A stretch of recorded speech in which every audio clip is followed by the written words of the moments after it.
Hello and welcome back to our playthrough of Gloomhaven 2nd Edition. I'm Emerging Boat, and we are going to be doing Scenario 7 today, the Black Barrow.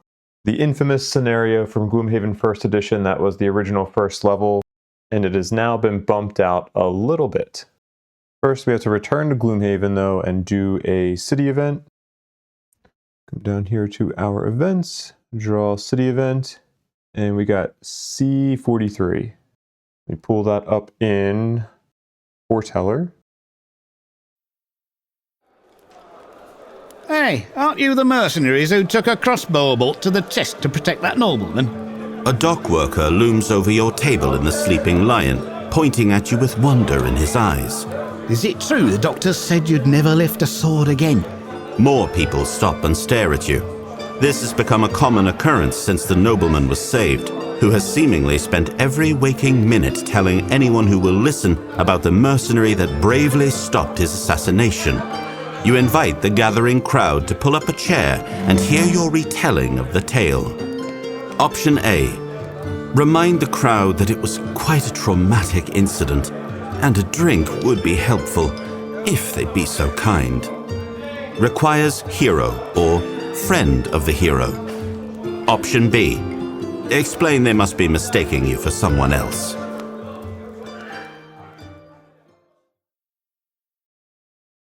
Were we supposed to get friend of the hero for anybody? Regardless, we have Dwayne with us, who is our hero, so we're going to go with option A. We have hero. You recount tastefully just how incredible your performance was that day. The split second that changed the fate of the nobleman's life and your own, intertwining the two forevermore. You explain the fear, the momentary internal debate that gave way to your own grievous injury protecting another. You explain the hardship again, tastefully, of your own recovery, and in no time at all, people are buying you drinks. By the end of the evening, a pile of tips has built up in front of you. Gain 10 collective gold, then each character starts the next scenario with Bless. Oh, that's awesome. Each character without hero or friend of the hero gains friend of the hero. Nice. Okay, so then this will go back in the bottom of the deck. All right, let me take care of this.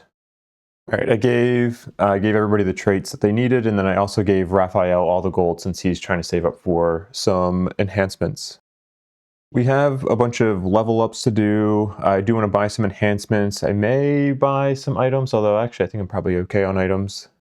So we're going to start with all the level ups before I go to the enhancements. So let's start with Raphael. Clarissa does not have a level up, but the rest of the characters do. So our Mindthief is leveling up to level 3. In level 3 they have these two card choices. The first option on the left, Cranium Overload. The top is a loss action that says, designate a hex containing an enemy within range 4 to perform attack 6, targeting the enemy in the designated hex, pierce 5. As a second ability, if the attack ability killed an enemy, perform attack 2, targeting all enemies adjacent to the designated hex. And yeah, so loss action, big attack, potentially a bunch of little attacks as well. And then the bottom is a move 5 jump, and the initiative is 5. Our second card, Brain Leech. The top action is control one enemy within range 4. That enemy performs move 2, attack 2, and you can consume an ice element to perform or to add wound to that attack and gain an experience. The bottom action is attack 1. And the second part of that ability is if you perform the attack ability, perform Strengthen Self. And the initiative for that card is 21. Cranium Overload looks like a great card. The top is a really powerful loss action. I mean, you could, especially if you're in a large group, you could potentially get a lot of attacks off with that. I mean, realistically, if that top attack 6 is enough to be able to perform or to kill an enemy, you're maybe getting an extra 2 to 3 attacks for the attack 2s. So maybe like a 10, somewhere between like 10 to 14 damage before modifiers. So nice, powerful, bursty loss. And the bottom is a very repeatable move 5 jump at a super early initiative. Brain Leech, on the other hand, has a nice control ability on the top. And it is nice being able to do, like get another attack action on the bottom part of a card. The only one that we have with that is, what's it called? The Mind's Weakness, I believe. Yeah, that has the attack 1 wound on the bottom part of it. I lean towards taking Brain Leech here because I like the flexibility that both halves of that card provides. Actually, I guess I should note that Cranium Overload, the benefit of that top loss is that all those attacks are considered melee, so that damage calculation it did not include the whatever, what's it called, augment you might have active. So that could be the top of Withering Claw, which could add 1 to each of those attacks. So it does make that a little bit more tempting, but I think I'm still going to stick with Brain Leech because I really like the strength in bottom self. I might also lean into a little bit more of a control build. So I will take Brain Leech here. Go ahead and make that selection here as well. Brain Leech. And then now that we're going to start taking more control cards, let's take this perk. Whenever you control the attack of an enemy, you may have the enemy use your attack modifier deck. Next, we'll go to Dwayne, who also gets a level up, going up to level 3. And at level 3, we have, as usual, 2 card choices. On the left, we have Blunt Force, which the top is an attack 5 loss if you consume the earth element, which we almost definitely should be doing if you're using the loss action for this. It becomes an attack 10 loss, which is much, much better. The bottom of Blunt Force is a move 1, and the second ability on that is a heal 2 self, and if you consume the earth element, you also get ward and an experience. And that's at initiative 21, which is very early for Cragheart. The second card is Clear the Way. The top ability of that is, or top action of that is relocate 1 adjacent 1 hex obstacle tile to an empty hex within range 4 to perform attack 2. Target all enemies adjacent to the relocated tile, pierce 1. If you consume the earth element, you get +1 attack and an experience for that. So long-winded ability, but a nice AoE attack, basically throwing an obstacle over at a bunch of enemies. And the bottom action of that is move 3, jump, destroy all obstacles, hazardous terrain, difficult terrain, and traps in hexes you enter.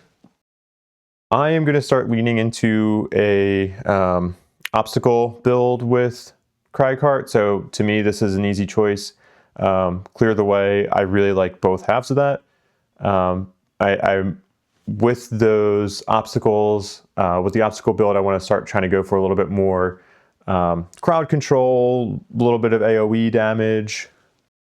But then that bottom ability is really nice for being able to like clear traps and other things if I need allies to move through that area. And initiative 30 is still relatively low for Cragheart. Blunt Force, great card, especially if you are going for more of a like tankier build for Cragheart. But I don't know, at the bottom of it, a move 1, heal 2 self. I mean, being able to get ward is nice too, but just move 1 is just very limiting, especially when it's not doing other things like damaging adjacent enemies or providing other benefits to allies or something like that. So we will be taking Clear the Way. There are a number of perks here that I'd be interested in taking with Cragheart. I'm really liking this replace 1 + 0 card with 2 + 1 push 1 cards. That's a really nice effect. Obviously, if we're going to lean into an obstacle build, this replace +0 card with a +1, create one hex obstacle in an empty, blah, blah, blah. That card, that perk, I can't read this morning. That perk is also very enticing. Immobilize, also very great. Although the Immobilize, the downside of it is that it's not replacing any cards, it's just adding it, so you can't really depend on getting that Immobilize, so I'm less enticed by that. But the one I think I'm going to take, because I know I have a few scenarios coming up, they're going to have negative scenario effects, is ignore scenario effects and add 1 rolling muddle card. That will end our selection for Cragheart. Then we'll go to Satha of the class Satha, and she will do a level up as well. She's leveling up to level 2, where she has the choice between Stand Firm and Outmaneuver. Stand Firm, the top action of that is a loss card. It's a heal 3 self, gain ward. And the second ability is whenever you are attacked this round, gain shield 1 for the round. This bonus is cumulative. So this is pretty cool because it just can essentially mean that if you enter a room and you use this card, you might take a few damage from the first couple of attacks, but then slowly you're just going to keep building shield and be able to like probably negate a large majority of the damage that's coming from that room. I would say that the bigger party you have, the more effective this card becomes, which is nice for a 4-character party. And the bottom action of this is heal oneself, add +2 heal if you are adjacent to an enemy, and you infuse ice. The healing is very nice, especially if you're sticking with the tank build, but also being able to get a bottom infuse ice is very awesome. So very strong card for the tankier build if you're going with the get behind me persistent card at level 1. The second card, outmaneuver. The top action, and the initiative for stand firm is 12. Second card, outmaneuver. Top action is has a couple of abilities. It's attack 3, and then grant 1 ally within range 3, move 3, and you infuse ice on that. And the bottom action is move 3, with the second ability being gain advantage on all your attacks targeting enemies adjacent to 1 or more of your allies this round. That card goes at initiative 41. And that is a little bit more geared for the, what's the other level 1 persistent take command build. And I had been doing a little bit more of the get behind me build, where I was tanking more and doing some support. Like I think, especially in the last scenario, I do think that the reason that Cragheart was able to output a lot of damage is because of all the advantage that Satha gave to Cragheart, which is great. But I think I need Satha to start doing a little bit more on her own. And what I like about most of her grant abilities is that it's like Satha does an action and grants her ally an action. And so I'm going to start leaning into that a little bit more, because if we start melting enemies a little bit faster, I mean, that's equivalent or better than being able to get extra shield. So I'm going to start leaning into the take command build from now on with Satha. So I am going to take outmaneuver at level 2. Let's come back over to here. Satha's cards are not in here. That's fine. So we we take outmaneuver. And then what do we want for a perk? Oh, she gets 2 perks. I'm like, this is the first time I'm actually really looking through her perks in detail. I'm like, wow, I'm really liking most of these. I do think I'll probably start by doing some of these replace minus cards. I do like just trimming out minus cards from our modifier decks to start. I'm going to go, I can take 2 of these. So I'm going to take both the replace a minus card with a rolling shield card. Especially since I'm switching away from the shield build, I still think that having like some shield for her is going to be extremely useful. We will take that and then we will move along. Now let's do some enhancements and other fun things. We'll start off with Clarissa. We are going to enhance the top of Smoke Bomb to put strength in on it. I haven't really been using Smoke Bomb enough. I feel like I need to do a better job of keeping this card throughout an entire scenario, because the bottom ability is just a really good repeatable action for making sure that we can do our really powerful melee attacks and with positioning enemies. And then the top of Smoke Bomb being able to go invisible and then double the attack of the next, like your next big attack while invisible. That's pretty sweet. And strengthen is normally a really expensive enhancement to get, but because it's a loss and because we're doing temporary enhancements, this is only a 40 gold enhancement. Then we're going to do +1 on the bottom of Swift Bow to be able to give us the more ability to loot. That's going to cost us 24 gold, so we're going to spend a total of 64 gold doing this.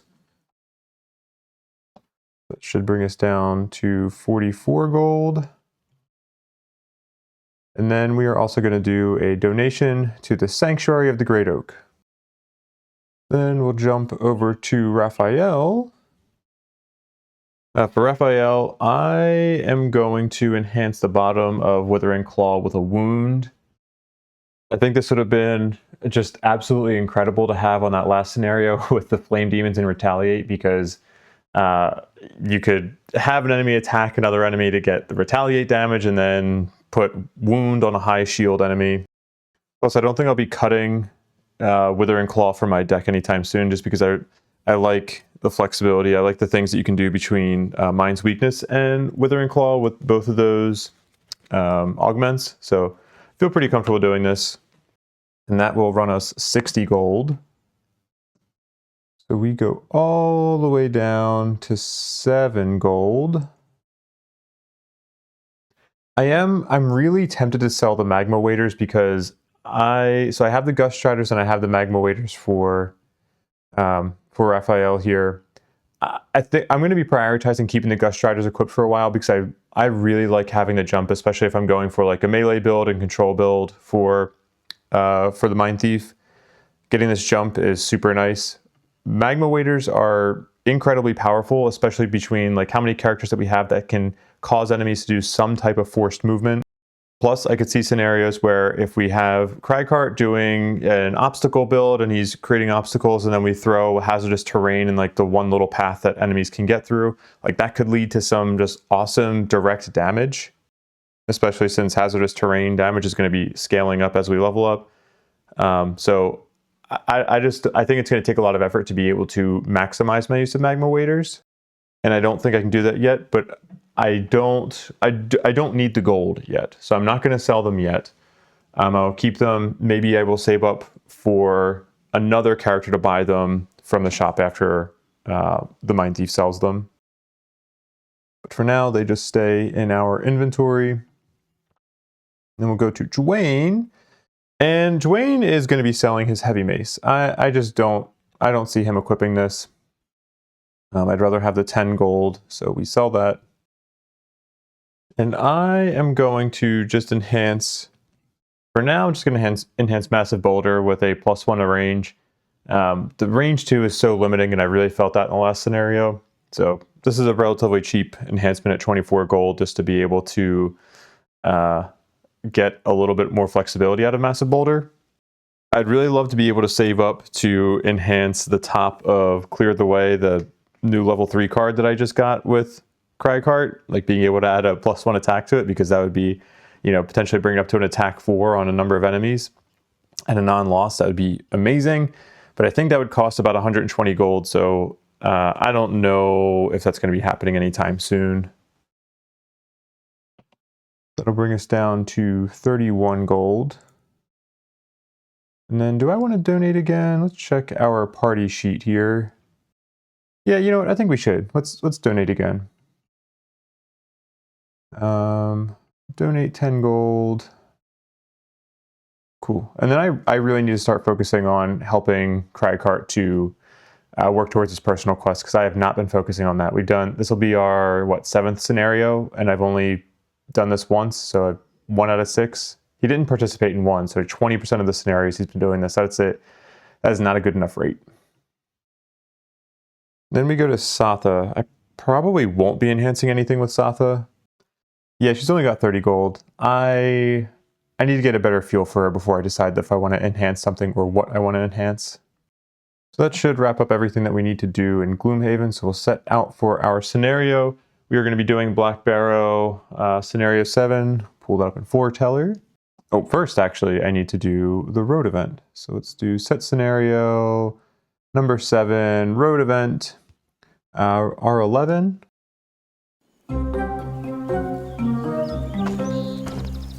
You are feeling a tad hungry as you walk down the road. You are considering stopping for a meal when you come across a thicket of bushes covered in red berries. The berries look delicious, but you hesitate. They could be poisonous. Option A, eat the berries. Option B, pass by the berries and just eat your normal rations.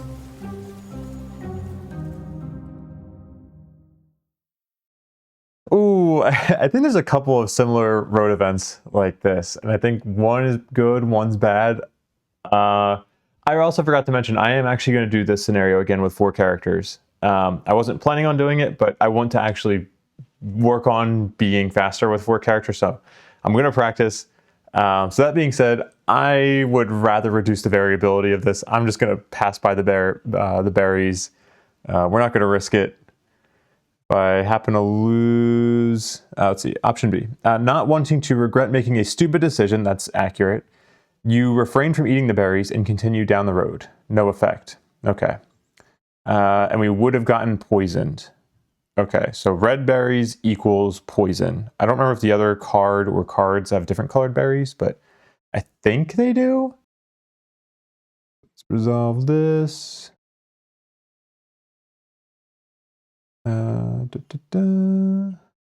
Option B, resolve event. Negative scenario effect. Clarissa and Satha add 2 curse cards to the attack modifier deck as scenario effects. Okay, cool. Apply. Looks like all of our modifier decks have the blesses and curses they should have, so now we'll do our scenario intro text.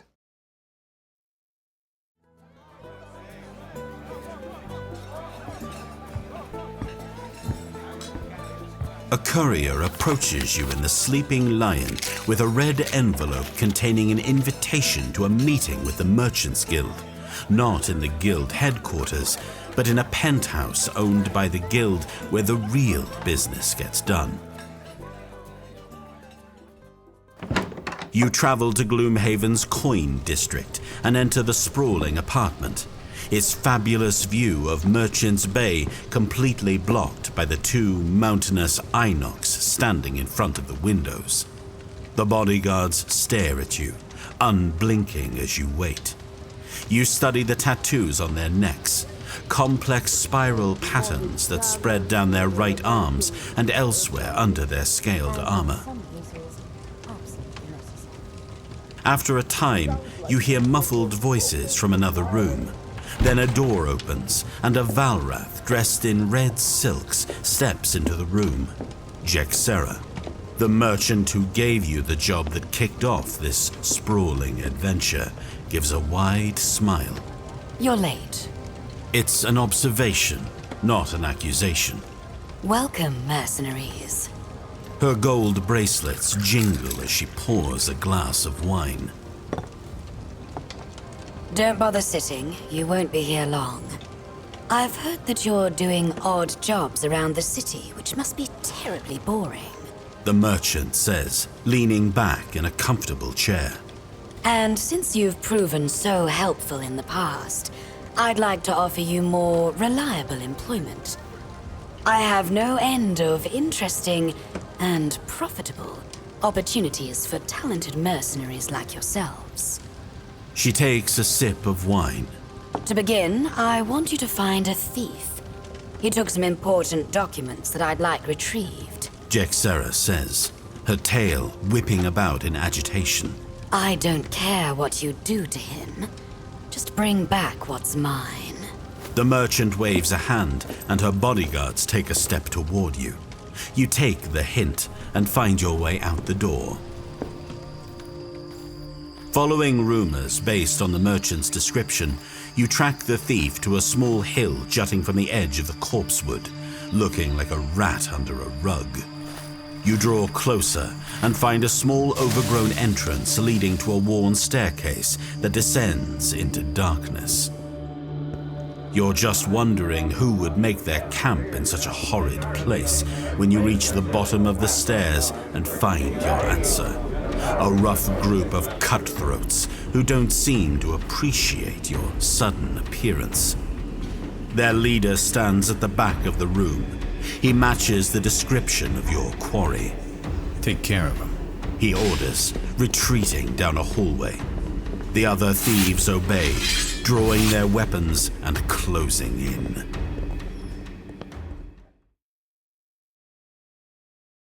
Dun dun dun! Let's take a look at our scenario. Yeah, once again, I'm using the map tiles. It's just way easier for me to set up. Let's do our battle goals, and then we'll look at our mercenary loadouts as well. Clarissa, Silent Knife battle goals. We have Cleaner, collect 3 or more loot tokens in the same turn. Oh my gosh, almost certainly. Workhorse, gain 13 or more experience before any bonus scenario experience, also a great one.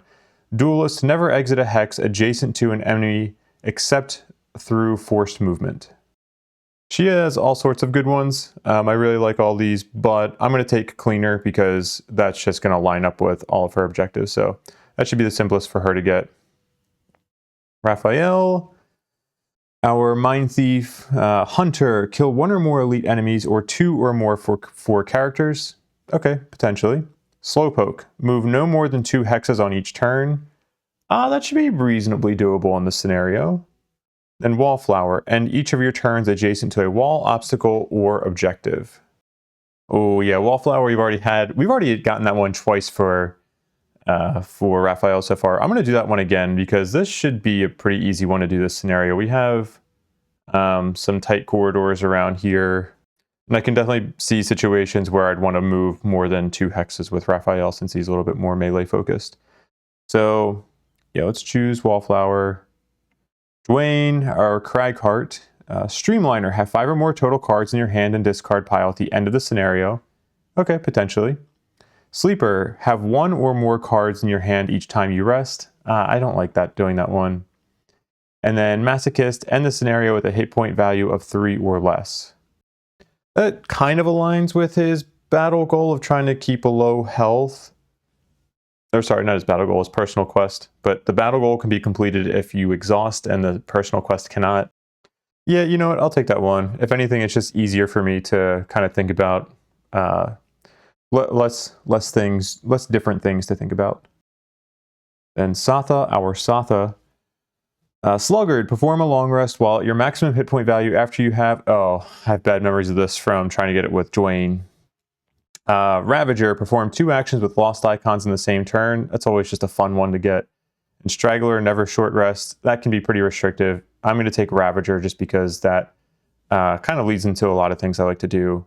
It should be pretty easy at the end of a scenario. Although actually, let me check out the other things. Because with the hand I was planning on bringing, I was only thinking of bringing 1 card with a bottom loss action and 2 cards with top losses. Yeah, I hate the other 2. They feel so restrictive. So I'll just take Ravager. May not get it. That's okay. I'm going to tell myself I'm going to focus less on battle goals this scenario. Now let's do our Mercenary loadouts.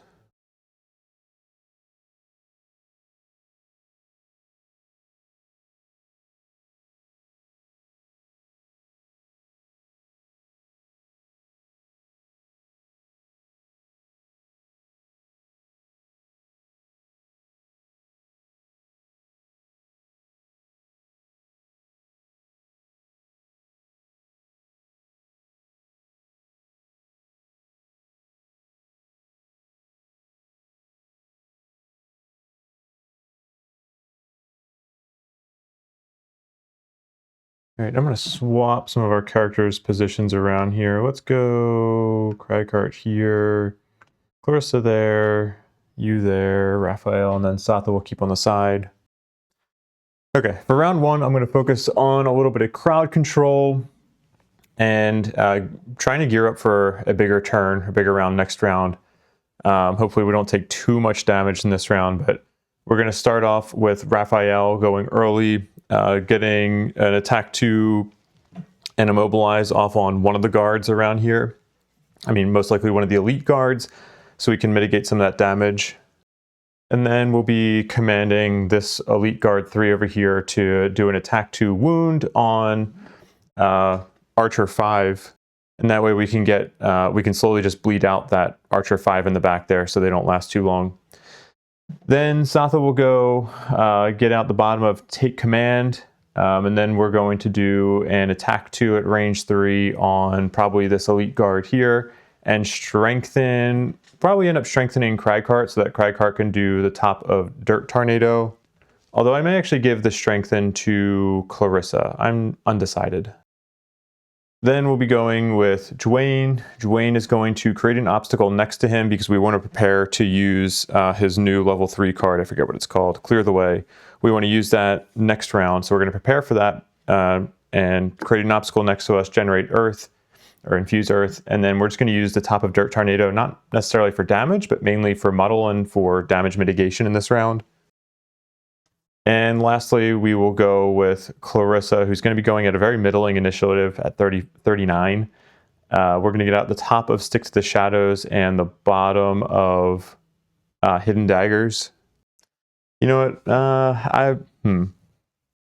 I'm actually going to have her go before Cragheart. I was going to have Cragheart go first just because of, in the case of, like for targeting, I wanted Cragheart to get targeted over Clarissa, but I'll go with Clarissa first because I would like to be able to get that poison off on some enemies before Cragheart does his attack. Because I could use, depending on what the enemies have, I could use the Warding Rod from Clarissa to mitigate some damage as well. I would like to not have to use that too early. And draw. Okay, we've got the archers doing range 4 attack target 2. It looks like that elite archer is out of range, so that is amazing. And then the bandit scouts, I keep wanting to call them bandit guards. Ooh, they are not moving, they are just attacking. Hell yeah.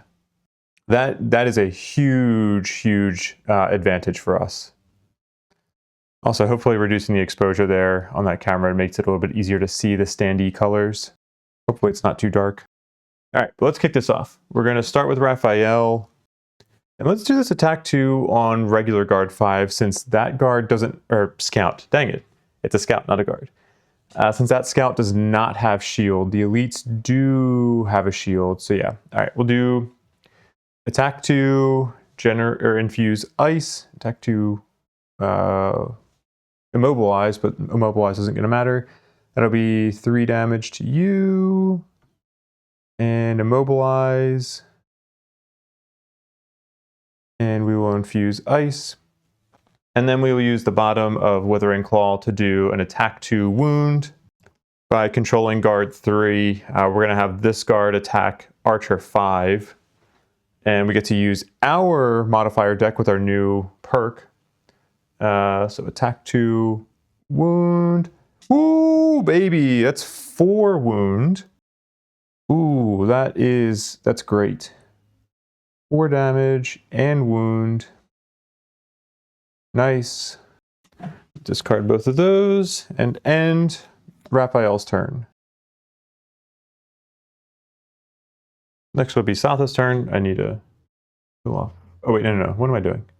I didn't do anything with that guard. For Satha, she'll play the bottom of Take Command. We're going to get an experience for that. And then she's going to do the top of Bring Them Down, do an attack 2 at range 3. We're going to do that on Elite Guard 2. Attack 2, ooh, shield 1 and then -1. Okay, so no damage. We're shielding 1. I don't think the shielding's actually going to do anything. Okay, this is not the best card for her to have played. Oh well, not a big deal. Let's strengthen Clarissa. Do that. And then ice is already infused. Okay, probably could have picked a better top card to play, but maybe that strengthen will come in handy. This will go here, and then we will discard this. And end Satha's turn. Then it's Clarissa's turn. She's going to play the top of Stick to the Shadows. Put that up here. Get a character token on there. Cool. Then we'll do the bottom of Hidden Daggers. Let's do the first attack on Elite Guard 2. This is going to end up being an attack 3 poison. And this will be at advantage. All right, so, okay. Kind of a waste. It'll be 6 in poison, so ultimately 5 damage and poison.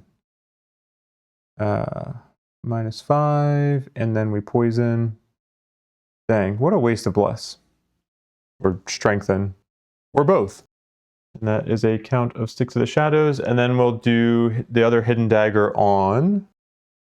Let's do it on Elite Guard 3 so we can get poison on that guard. So this is this is an attack 2 poison. Gotta move this over. We'll get an experience for that. And then what was it? Oh my god, we drew our crit. So that ends up being 3 damage and poison. That is Elite Scout 3, not guard. I keep saying guard. Put that back. Poison. And we gain an experience. And that will end Clarissa's turn. And then we have Dwayne's turn. Let's have Dwayne start with the top of Dirt Tornado. And we're going to do an attack 1 muddle on these 3 enemies over here. Let's start with the that archer in the back. So attack 1 muddle. That's +1, that's 2 damage. Okay, so that wound didn't really do a whole lot, but this archer is dead.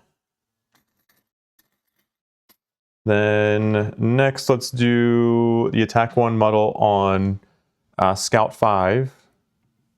Oops, wrong button. Okay, double that to 2 damage with Bless. These blesses are coming out a little too early. Not opportune times. But, hey, damage is damage. And that Scout is muddled. And then we'll do an attack 2 muddle on Scout 3 because of the poison. Alright, wow, these blesses are not shuffled very well. That doubles to 4. After the shield, it becomes 3 damage. And muddled.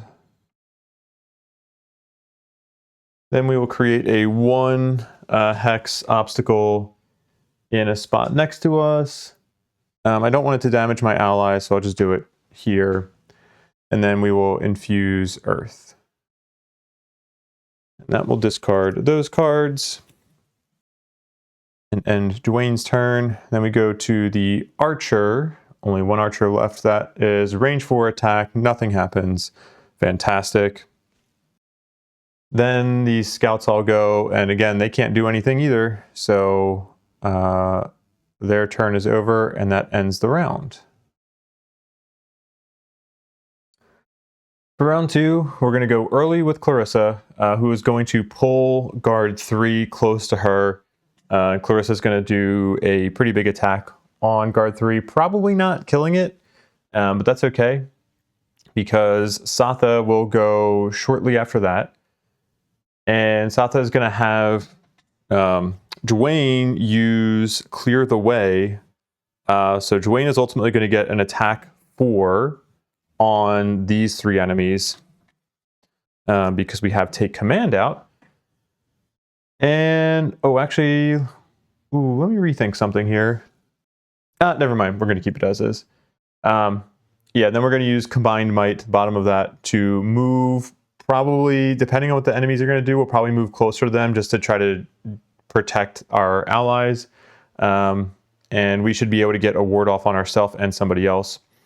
Then Dwayne will take his actual turn, probably move closer to these enemies over here, and chuck a massive boulder at Archer 2, I'm thinking, and then we'll just get 1 splash damage on each of these 2 guards.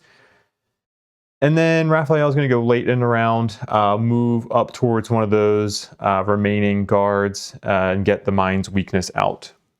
So I'm really hoping we can kill all these enemies and start doing some damage to these enemies. I'm a little worried that maybe guard 5 might not die this round. But we didn't take any damage last round, so it's tolerable. Okay, what do we got here? Archer is doing an attack 4 at range 4. Okay, that's fine, tolerable. And then the scouts are, I keep calling them guards. I know, I just realized I called them guard earlier. The scouts are doing a move for jump and loot.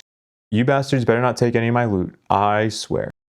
But we are looking really, we're going to be looking really good in terms of health for this first room. Clarissa starts, she'll use the bottom of throwing knives to pull Bandit Scout 3 over here. Then we will use the top of Single Out to, this is going to end up being an attack 7, because that guard is already poisoned, right? So we're using the last charge of 6 of the Shadows. We're going to end up doing an attack 7.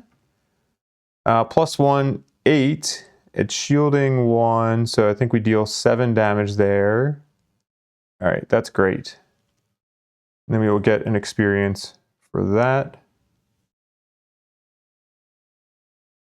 And we will discard both of those cards. And end Clarissa's turn. For Satha's turn, we're going to start with the top of Spur Their Spirits. We're going to do Heal 1, Self, and Ward. Nice Ward, Self.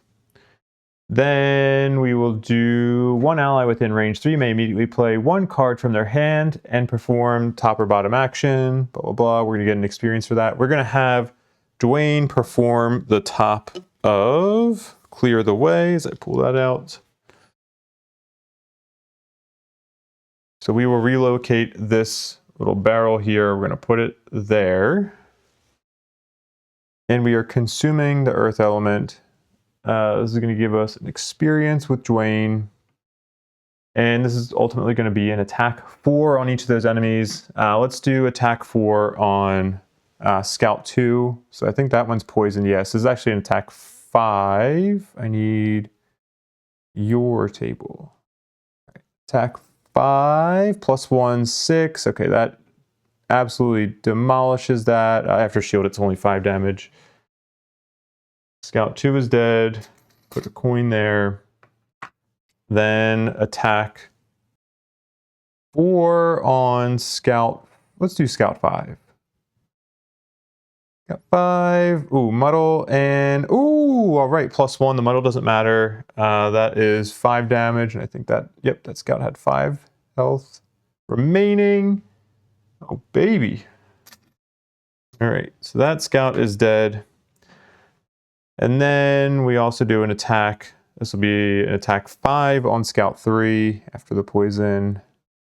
Null. Shoot. All right, well, even if that Scout loots, they're not actually taking any money. So, all right, well, I mean, that was super effective. Clear the way. Well, actually, Dwayne should have an extra damage. I'm not going to track it, but I forgot we were doing Pierce on that as well. So now we come back to Satha's turn. So the Spur Their Spirits is done. Then we're going to do the bottom of Combined Might.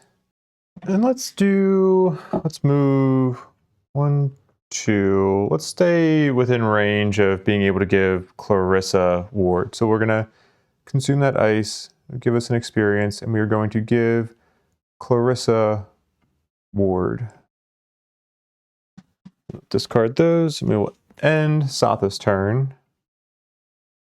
Dwayne, let's have Dwayne go, what? Can you go 1, 2, 3, 4? And then we'll use Massive Boulder. I want to get Dwayne adjacent to this enemy so we can set up Satha for next turn. But we're going to do top of Massive Boulder on Archer number 2. That's going to be an attack 3. We got +0, so it's 3 damage to this archer. And then 1 damage to each of these 2 guards. That's direct damage, so it bypasses the shield. And we infuse earth. We'll discard these 2 cards. As we move on, not to Raphael's turn, but to the archer who's going to do an attack 4. This will be on Dwayne. First damage we're about to take, that's 5 damage. A lot of damage. We can take it. Sure. Do this from here.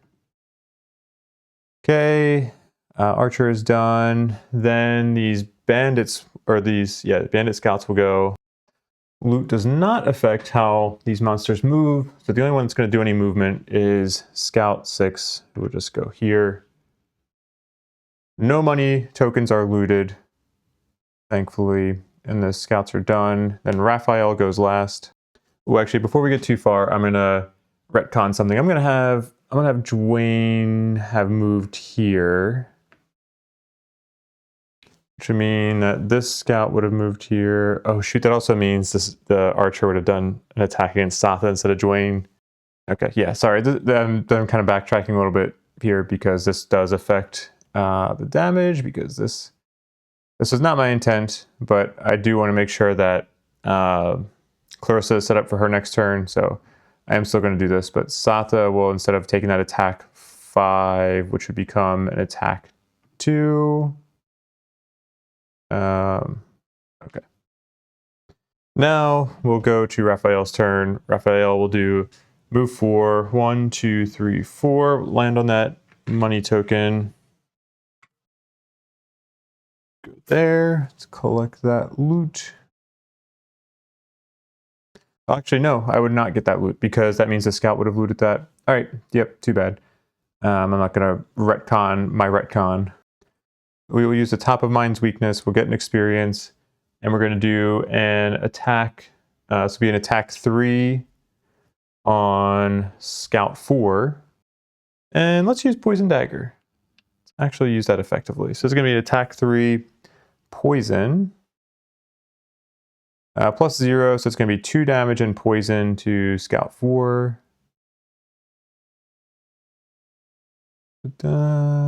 Poison. And then Mind's weakness stays out. And we discard Pilfer. Oh yeah, and then control the target of the attack ability. Attack 2, so Scout 4 will attack 2 on Scout 6. Okay, that didn't do anything.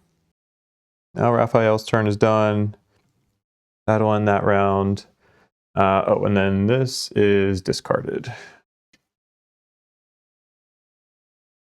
In round 3, we will start off with Clarissa going super early. Let me put initiatives in really quickly. There we go, and fix the order too.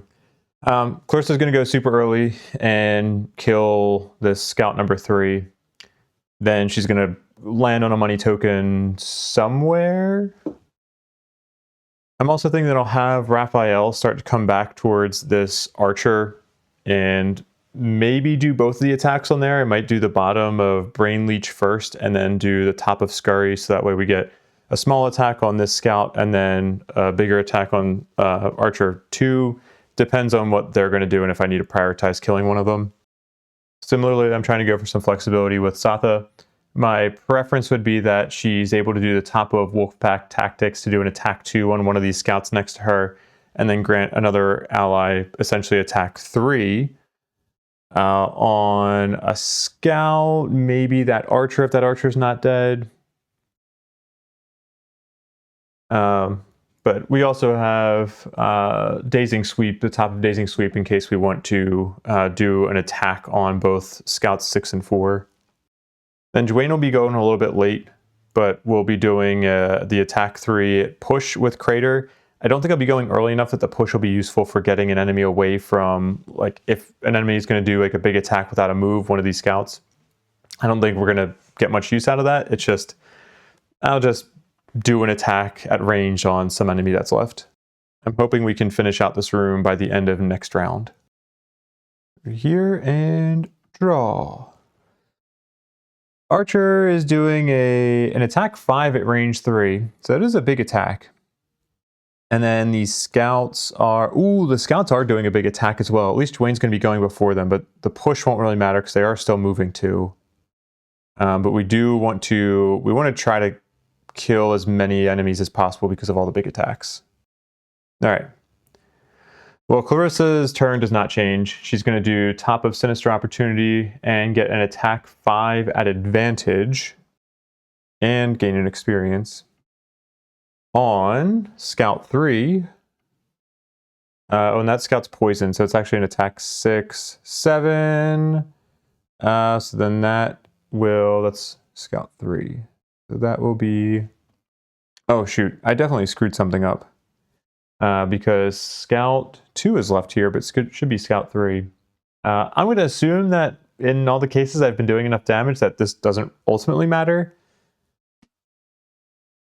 So we're going to deal 6 damage after shield. That'll kill this scout who was the wrong one that was alive. Right? The position of that scout was correct.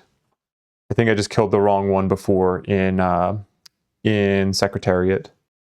And let's just move to the farthest one. Why not? 1, 2, 3, 4. Move here. Collect that with end of turn looting. And that will end Satha's turn, Clarissa's turn. For Raphael, I think I am going to do the bottom of Brain Leech first. We're going to do, this will be an attack. After the Mind's weakness and the poison, it'll be an attack 3 on Scout 4. Attack 3, -1. Ew, I still have -1s.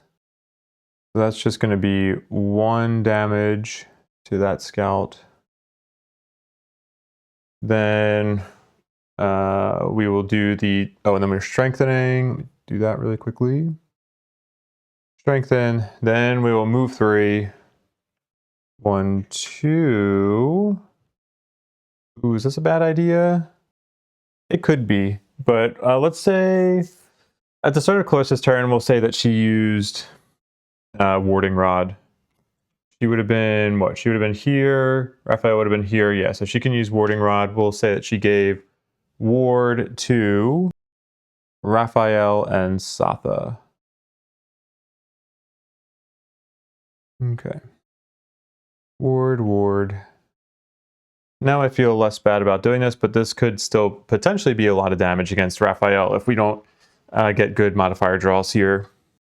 Let's do an attack 3 at advantage on Archer 2. No, or -2. Ooh, that is horrible. -1 total. Or 1 damage total. And that'll end Raphael's turn. That was bad. That was not good. I needed that turn to go way better. I think now we need to see if we can kill Scout 4. So let's use the bottom of Dazing Sweep, and we're just going to move 1, 2, go back there, and then we're going to do add +1 to your next attack. This turn, if you are adjacent to 2 or more enemies, we are. So then we're going to do an attack. After poison, will be an attack 4 on Scout 4. Oh my god. Honestly, it's about, I feel like I've had a lot of really good luck with my modifier draw, so these nulls, it's more of a shame that they're not the curses that are coming out. Damn, okay. We're going to grant Raphael an attack 2, which becomes a 4 after Mind's Weakness and Satha's Take Command. Well, we have a better chance of killing that archer. So let's target the archer. We'll do attack 4 at advantage. This needs to be with Raphael's deck. 4 damage, and I can have the enemy move 1. I'm not even going to do that because it's not going to matter. Shoot. Right, well, we infuse ice, and then I guess that'll end Satha's turn. Then the archer goes. It's going to be focusing on the Mindthief. So it's going to go 1, 2, do an attack 5 on Raphael. +1, that's 6. We are warded at least. We lose ward and we go down to, or we lose 3 health. Then the archer's turn is done and we will go to Dwayne's turn. I need to help Raphael here and get one of these bandit scouts away from him. Let's move 1, 2 with the bottom of Avalanche. Then we'll use the top of Crater. We're going to consume that earth, gain experience, and we will do an attack 3, push 2 on Scout 4. +1. Oh, and it was poison, so that's 5, brought down to 4 damage after shield. Okay. And then the scout is pushed 1, 2. So at least one of those attacks will go against Satha. Wow, this is worse than I was expecting, but a decent amount. Okay, Dwayne's turn is done. Scouts go. Scout 4 does an attack 5 on Satha. -1, that's 4, be brought down to 2 damage after the ward. Do I want a shield on that? I might as well, because I should be resting soon, so I think this will bring it down to 3 damage, and then ward brings it down to 1. Alright, and then the other scout goes. Scout 6 does an attack 5 on Raphael. -1, 4 damage to Raphael. Oof. That ends their turn, and that ends the round. Round 4, I need to get invisible and go early with Raphael. So that's what we're going to do. Raphael is going to use that cold element, the ice element, stun Scout 6, and then run back. And I mean, should be almost guaranteed to be killing that archer too. I think we are guaranteed with advantage. So we'll take care of that, and then he should be safe for the round. Then Clarissa's going to take a little break from looting. She's still going to get probably 1 token, but she will step up probably to here. I don't know, maybe here. We'll get a ranged attack off on, I guess, Scout 4, but TBD. Then a little bit later in the round, we're going to have Cragheart, Dwayne go and just do some healing on Raphael. We'll probably just be healing this turn and next turn. Then Satha will go a little bit in the middle of the round, later than I would like, but she doesn't really have great initiative left. And doing some attacks, I'm okay with doing these cards in either order here. But most likely I'll be doing top of outmaneuver, bottom of victory rush to get multiple attacks off. Really just trying to prioritize, like, let's just have Scout 6 around at the end of this round. I don't think we can kill everybody, but we should at least be able to kill 2 of the 3. Okay, initiative's in, and let's draw. What do we have? At least our 2 primary attackers are going to be getting their turns in first. The archer should be guaranteed to be dead, unless I'm missing something, so we don't have to worry about them. And then the scouts are going to be doing move 4, attack 3. Unfortunately, they are just beating Satha. So Satha may be taking more hits than expected this round. All right, Raphael will start. We will consume that ice element. We will get an experience. Oh yeah, I forgot we are stunning. What are you, Scout 6? Did forget about that, to be honest. Scout 6 is stunned, and then Raphael will move here. And then we will do the top of Hidden in the Shadows. This is going to be an attack 5 at advantage. 7 or, oh my gosh, or 10. All right, well, overkill. Then that will give Raphael invisibility and end Raphael's turn. Discard these. Oh, and I need to kill off this archer. Leave 1 loot there. Clarissa is up. She will... where do we want to go here? Ooh, okay, I think I have a good way of being greedy with her. Move 1, 2. Then we'll do the top of Swift Bow and get an attack 3. I guess it'll be an attack 4. Are you still poisoned? Yeah, attack 4 on Scout 4.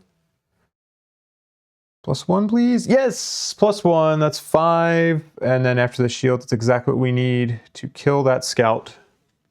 Scout 4 is dead. That's fantastic. Was not expecting I would actually kill that scout with Clarissa.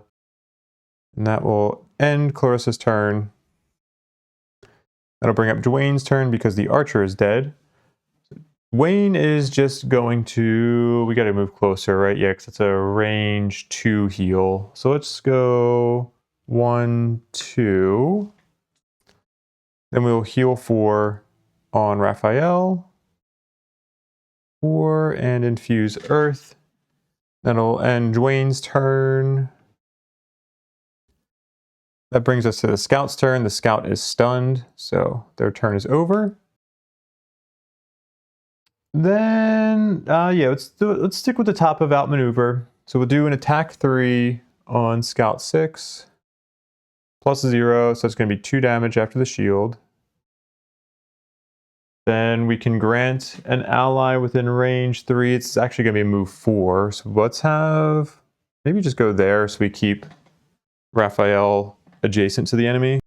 Yeah, that works. Oh, actually, also before I continue, for Clarissa's turn, I did want to use her stamina potion and get back... I want to get back Swift Bow. So that way she still has 2 cards in hand and she can still go next round. And we will infuse ice. Then we'll do the bottom of Victory Rush. It's going to be an attack 2. Attack 2 plus 0, so just 1 damage. And we can heal 1 at range 2. Let's heal ourselves for 1. Right, I think that makes sense because Raphael is at 5. Yeah, I think I'd rather top off Satha. Right, so these are discarded. That ends Satha's turn, and that will end round 4. For round 5, this should hopefully be the last round for this room. We're going to start with Raphael going with the top of Frigid Apparition and doing an attack 4. Then moving and... well, actually, we may move. We may actually use the bottom of Submissive Affliction to get some direct damage off on Scout 6. Probably we'll just end up moving ourselves, but TBD. Then we will go with Dwayne, who's going to do the top of Earth and Clod, I think. So we're going to be long resting, so I don't need to use the top of Barrow for the healing. If I do the top of Earth and Clod, I also get an experience, so that'll be good. And yeah, then we'll just probably won't even move Dwayne. I don't think we need to. Clarissa will go. Hopefully that scout will be dead at that point, although maybe not actually. I don't know. We won't have done that much damage. There's a chance, but maybe unlikely. But Clarissa is probably just going to be looting all of the tokens that she can. And then we're going to go late with Satha. If that scout is still not dead by her turn, then it should definitely be dead after her turn. All right. Draw. Okay, they are... Oh, all right. Well, they're going... That scout is going after Satha. So I shouldn't have to worry about this scout. We start with Raphael. We will do the... Yeah, it makes sense to do the top of Frigid Apparition, right? Not Submissive Affliction. Yeah, for sure. All right, attack 4. Boom, 5, and... Oh my god. Also, I just realized that I probably should have just moved Raphael here last round. Because otherwise he would have lost his Wallflower objective.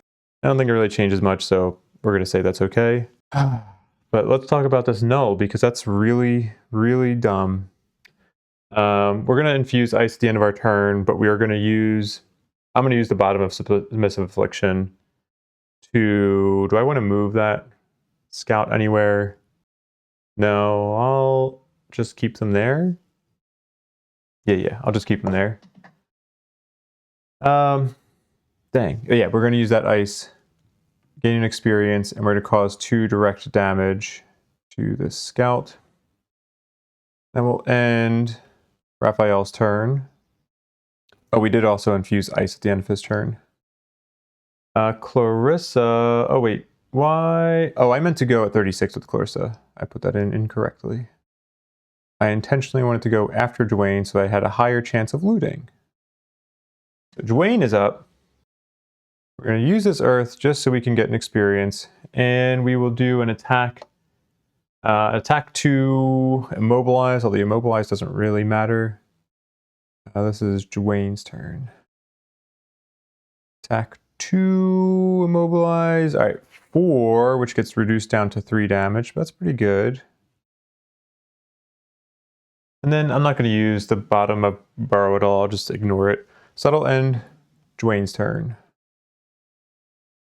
Now we go to Clarissa's turn. I'm still going to be greedy with her. We're going to use the top of Quick Hands, loot these 2 money tokens, and then move 2, 1, 2. And then we're going to use the bottom of Swift Bow to move 4, 1, 2, 3. Let's go there. 4. So we'll take these 2 money tokens as well. That's 4 money tokens. She's up to 5 total. And that ends her turn.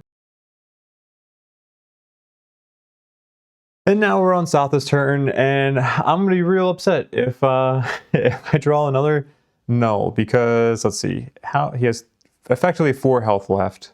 We're going to be using that cold. We're going to be doing an attack 5.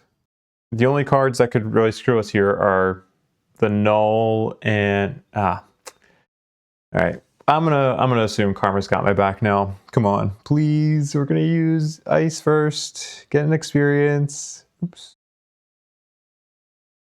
I think do I still have? I do still have multiple curses in her deck. All right. Well, this will be fun. Attack 5, shield 1, +0. All right, that is enough. It's gonna be 4 damage. Okay. So then, oh, and then I can move still as well. This discarded. And let's move you closer to the door. 1, 2, there. That'll end Satha's turn and end the round. And I have to say, that was like a perfectly executed first room, because I'm going to be able to long rest with everybody. I have no cards in hand for anybody. Every card is in the discard. So now we'll get to long rest with everybody. Yeah, and we're going to be back at full health with almost everybody. We'll just be shy of 1 health for Raphael. Let me just go through, refresh all items, and then I will tell you which card I'm going to lose for each person. Okay, for Clarissa, I'm going to lose Quick Hands. I like this bottom attack, but I'm going to... I don't know. It's hard. It's always hard to pick cards of her that I'm going to lose because she only has a 9-card hand. So it's really hard to pick because I like all of her cards. Then for Raphael, we're going to lose Submissive Affliction. I just have not really been doing a lot of like trying to get a bunch of negative effects, negative conditions on different targets. And I have other cards that I like more than that. For Dwayne, we're going to lose Barrow. I have other top heals and bottom heals. I don't need 2 top heal cards at this point. So we will lose this. And then for Satha, we're going to lose Dazing Sweep. I don't know. It's a nice attack. I feel like I haven't really been wanting to prioritize that top attack. It can be an attack 6, but I think I've been more focused on trying to do single target damage with her when she needs to attack. That will end her turn. That'll end the round, and then that's going to bring us into round 7. I'm going to do a quick battle goal check really fast though. Cleaner we did complete. We got 4 loot tokens in the same turn with Clarissa, so that's done. Wallflower is still active, given my slight little retcon over here. But again, I don't think that really affected anything, so I think that's okay. Masochist I'll need to work on hurting Cragheart. And then for Satha, perform 2 actions with lost icons in the same turn. Yeah, we still have the ability to do that. Probably save that for the last room. All right, so we are about to start round 7. And I'm going to go first with Satha, step into the room, and then we're going to have the bottom of Wolfpack Tactics, which will allow us to grant move to everybody or almost everybody, depending on where we end up landing with Satha, to do some reposition based on what we see in this room. And then she can do an attack 2 at range 3 and then strengthen an ally. I don't think I'm going to be making the best use of that strengthen, but I like her being able to do a little attack at range. Then Dwayne will go. Dwayne, I expect to either be the one that's actually in the doorway or maybe in like one of these spaces here, so that we can set up a 1-hex obstacle using the bottom of Crushing Grasp, so that we can prepare for the clearing the way for the next round. And then Dirt Tornado, we're just going to use not so much for the damage, just more for like crowd control with getting a bunch of muddle out. Then both Clarissa and Raphael are going to go late in a round. Raphael going at 79. Going to do that big move with the bottom of Pilfer, which should allow him to get pretty deep into the room. Do a ranged attack. Actually, you know what? I want to set him up. I'm gonna do Brain Leech instead. I don't think I want to use Hellstyle Takeover yet. Yeah, we'll do Brain Leech with Raphael, and then Clarissa's going to go super late. Just get deep into the room and prepare for some attacks with Stick to the Shadows. With her, I may end up even using the Cloak of Phasing, because I want to make sure that I'm not just setting her up for getting attacked a bunch in the next round. here and draw. We start with Satha. We'll do the bottom of Wolfpack Tactics, get a move 3. We're going to move onto this door first. And let me see what's in there and reposition our camera. Boom, here is our new room. Let's take a look at it from the sky cam. It's really not too bad in terms of the number of enemies. We got a couple of traps in front of the door here, but I kind of knew those were going to be in this scenario. I think anybody who's played Gloomhaven before has some familiarity with this scenario and like roughly how it's laid out. Yeah, we have a few archers back here who will probably try to pick them off with Clarissa and Raphael. But meanwhile, once again, I think we're getting some pretty good draws from our monster attack decks here because these archers can basically attack at range 7 or like move 2, attack at range 5. So the hex they'll be able to hit, the furthest hex they can hit is this doorway. So they're going to go right after Satha. Satha can just move out of that doorway and suddenly we're not going to be taking any attacks because our scouts are just doing their loot. This is going to be a little weird. This might actually result in some of the scouts getting behind Dwayne and Satha, but we'll see. Back to this camera. Oh, we might actually be better off than I thought with the bandit movement. Let's have Satha go here. So she'll have done 2 of the 3 movement, but she's going to end her move. Then we can grant all allies within range 3. Oh, shoot. No, yeah, let's have Satha go here instead so everybody can get that movement. Then let's have Dwayne go here. I think I just want to keep them grouped up. We'll have Raphael go here. And then Clarissa can go there. Yeah, all right, I think that's good. Then we'll do the top of bring them down. We'll do an attack 2 at range 3. We have to do it on bandit 3. So, draw from our modifier deck, attack 2 times 2. That's 4 minus 1 from shield is 3 damage. The number 3. And then we're going to strengthen an ally within range 3. And maybe we could have planned something better with Sinister Opportunity with this movement, but whatever, too bad. I'm just going to, it's kind of dumb, but I'll just strengthen Dwayne. He's only going to be doing an attack 1 on a bunch of people, but hey, maybe we'll actually get some damage and bypass the shield. And then we infuse ice. And that will end Satha's turn. Then we go to the archer's turn. We're going to do a move 2. They're not actually going to be able to get an attack off. This archer will go first. 1, 2. Range 5 is 1, 2, 3, 4, 5. So all these archers are just going to move up 2 spaces. There. Oh, and then they're creating a 3 damage trap in an adjacent empty hex. Forgot about that. Let me grab some traps. Oh my gosh, this is going to be very interesting with being able to do a bunch of forced movement here. I'm sure there's going to be creative things I can do on this next round. So 2 creates a trap there. Then 4 creates a trap there. And then 5 is going to create a trap behind these archers. Then I'll just put this die here as a reminder that these are 3 damage traps. There's a lot going on, so let me switch over to this view really quickly. Just so you can see an aerial view of everything. All right, cut back. And that will end the archer's turns. Then Dwayne is up. There we go, there's his cards. Let's start with the top of Dirt Tornado. And we should be able to basically center our attack on Elite Scout 3. We're going to do an attack 1 muddle on those 3 scouts, and we're strengthened. So let's start with Elite Scout 3. Boom. Super muddled, and then we crit on a 2 damage attack. I'm sorry, a 1 damage attack to make it a 2 damage attack. So that'll be 1 damage. I'll muddle them all in a second. Then let's go to, let's do 5 next. Oh, actually, no, let's do the other elite next. So attack 1 at advantage. Oh, wait, actually,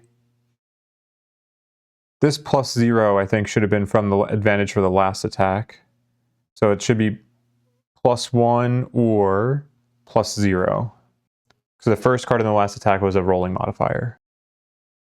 It'll be 1 damage to number 6. Now let's do 5. Scout 5.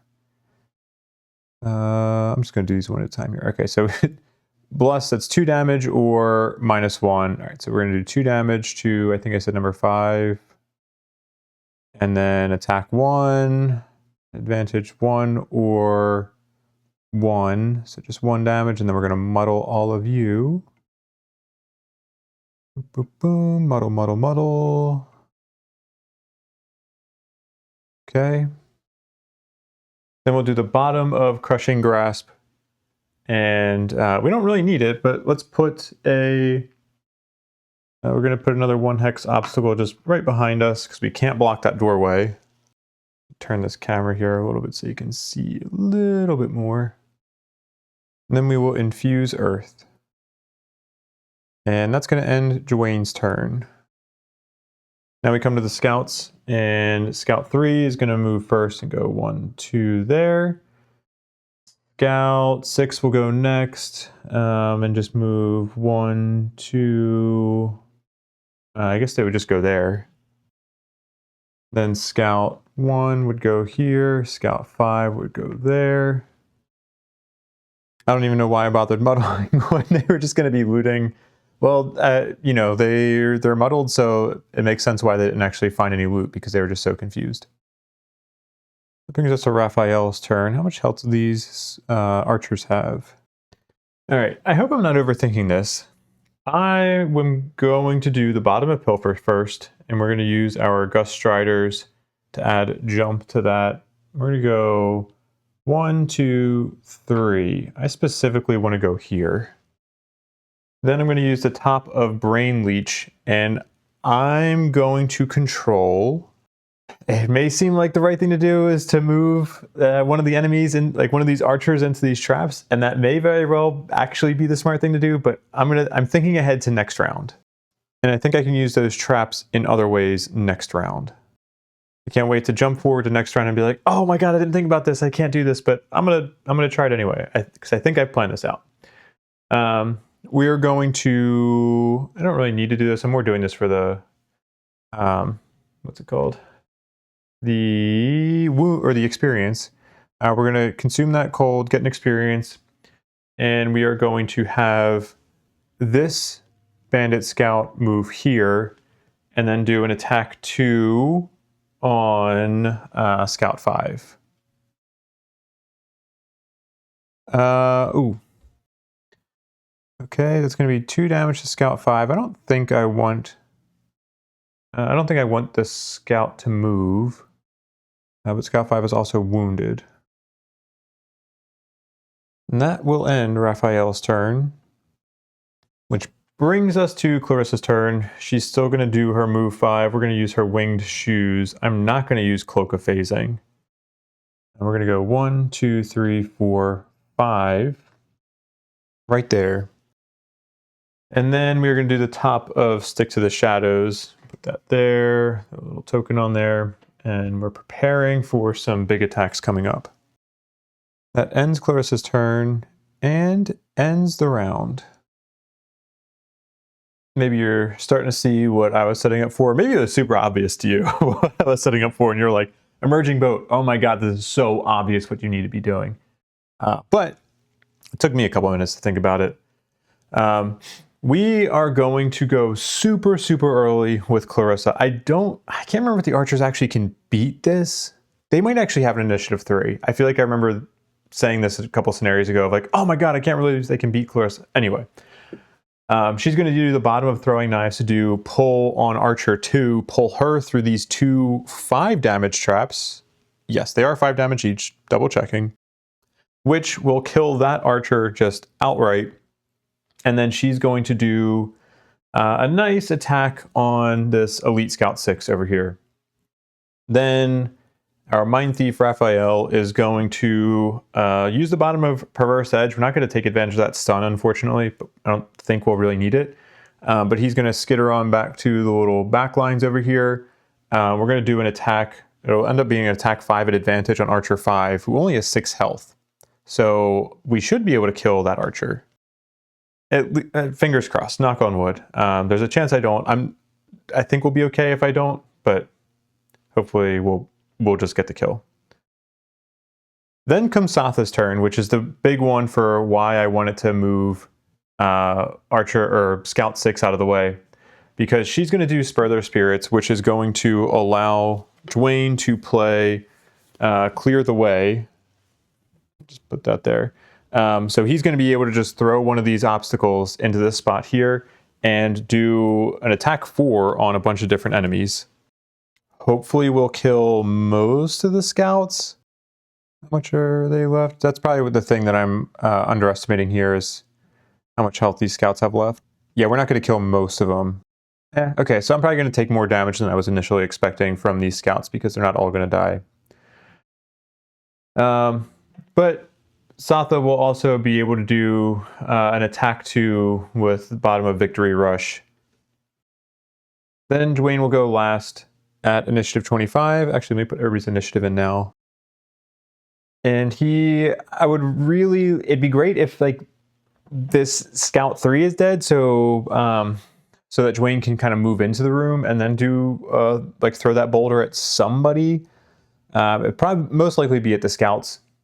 But if not, maybe it could be one of the, like maybe this elite archer that's still alive. But most likely we'll end up throwing at the scouts and just maybe trying to kill off one that we did not kill during that first attack in Satha's turn. But honestly, there's a lot that can go wrong with this. I mean, the only for sure kill we're going to get is on elite archer 2. But even if things go wrong, we have enough health that I think we'll be okay to take some mistake hits. A couple of whoopsie daisies, you know? All right, well, let's jump over to this cam and draw to see what the enemies are doing. We are beating all of them. Scouts are doing some move and attacks. We'll probably take a couple of those attacks. Then archers are doing a pretty big attack. So if we can kill 2 of those archers, that'd go a long way. And Clarissa still has ward, so if she has to take one of those attacks, like an attack 5, it's not actually going to be that bad. Knock on wood. So Clarissa starts. She's going to start with the bottom of throwing knives to do that pull 2 at range 3. We're going to pull this archer through these 2 traps here, and that's going to deal 10 damage and kill archer 2. Where are you at? Okay, there you go. 10 damage.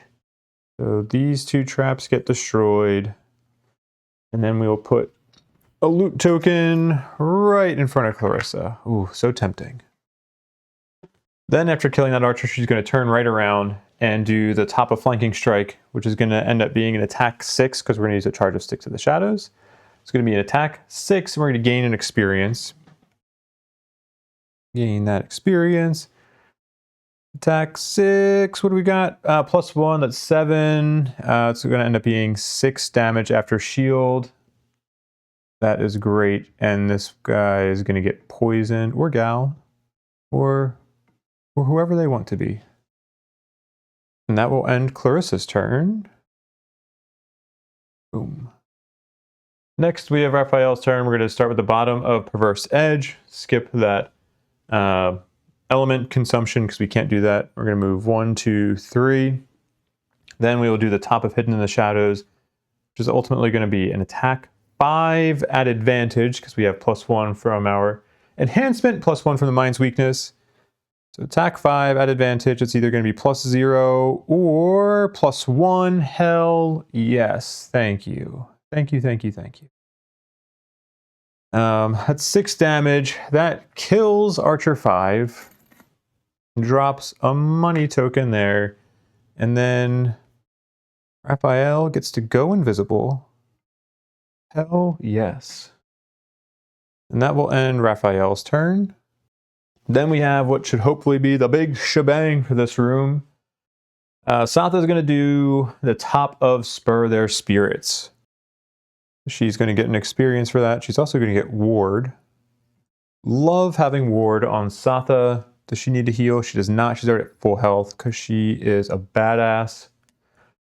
And then we are going to so graciously allow our Dwayne, Cragheart friend, to do the top of Clear the Way.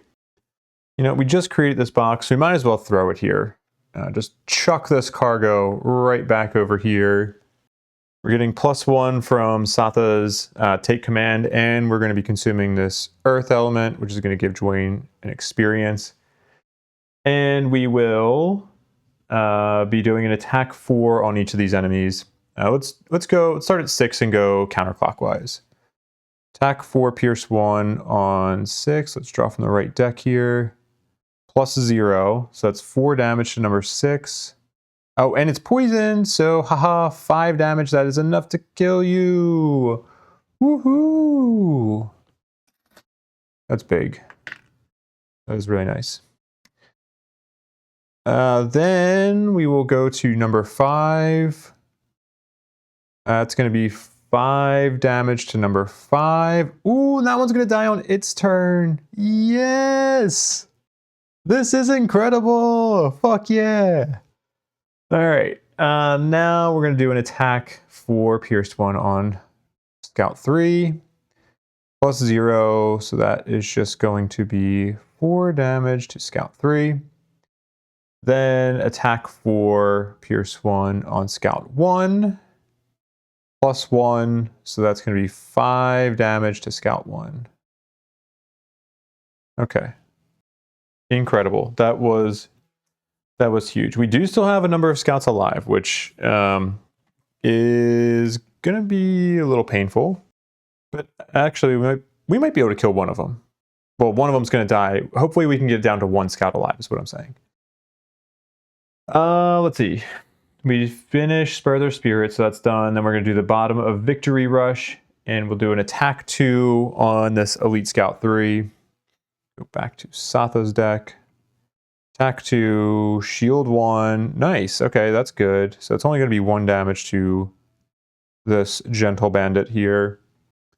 Then we can do heal 1, range 2. Oh, jeez.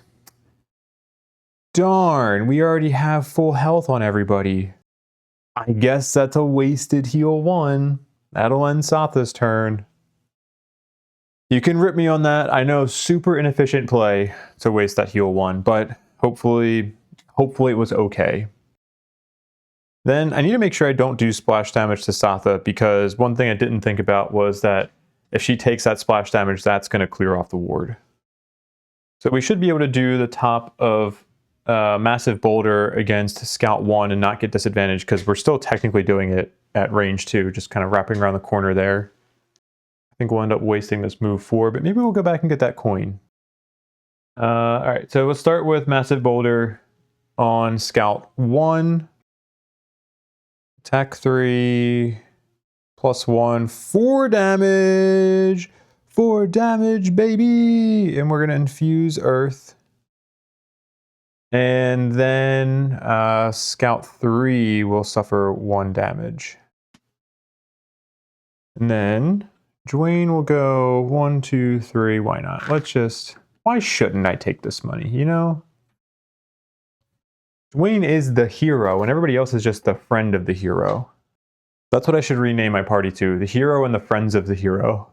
Dwayne can just never retire. Okay, let me actually give a loot to Dwayne, and that will end his turn. Nope, not that button. There. Oh, sorry. This scout should be dead. And then Scout 5 is about to die, which has take him out now. That money token there. Scout 3 does get to do an attack 4 on Satha. +1, that's 5. We're shielding 1, so that brings it down to 4. Oh, I should have tracked that here. But, oh well. Shielding 1 from the modifier card that she drew. And then Ward will bring it down to 2 damage total. That scout's done. And then Elite Scout 4 is going to get an attack 5 on Clarissa. +0. So that is also just going to be cut down to 2 damage. We'll use up the ward. That will end the archer's turn. That will end our round.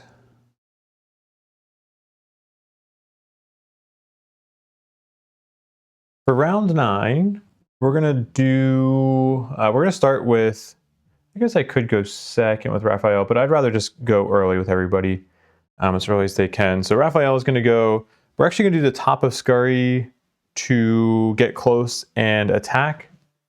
And then we are going to move away from the archer afterwards, probably onto this little money token back here, so that way we can keep our wallflower battle goal alive. Then Clarissa is going to go, she's going to sacrifice looting money tokens this round, maybe not for future rounds, but this round at least, she's going to make that sacrifice.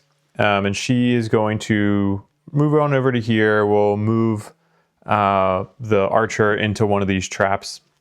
Not sure which one yet. Probably this one, since this trap is by itself. And then we will do single out, and hopefully that should kill the archer. Although I may actually move the archer into this trap if we think that we might need Dwayne to kill it. Then we have Satha going. She's going to do the top of Combined Might to do hopefully the last attack on that scout number 3. And then just do I would say a big move into the room, but I'm also debating where I want her to land, because I will want Clarissa looting a lot of those tokens. And then Dwayne is just going to do potentially a move 4 if we use Weathered Boots with him. But getting into the room, I'm expecting I might need to land here in case I need to do this attack 2 at range 5 on that scout, or that archer. And draw. Our scouts are doing, nothing. Oh no, hasty assault, not nothing special. So they're just going to do maybe an attack. Hopefully they'll be dead. And then our archer is going to be doing an attack 5, but I really, really hope that they should be dead.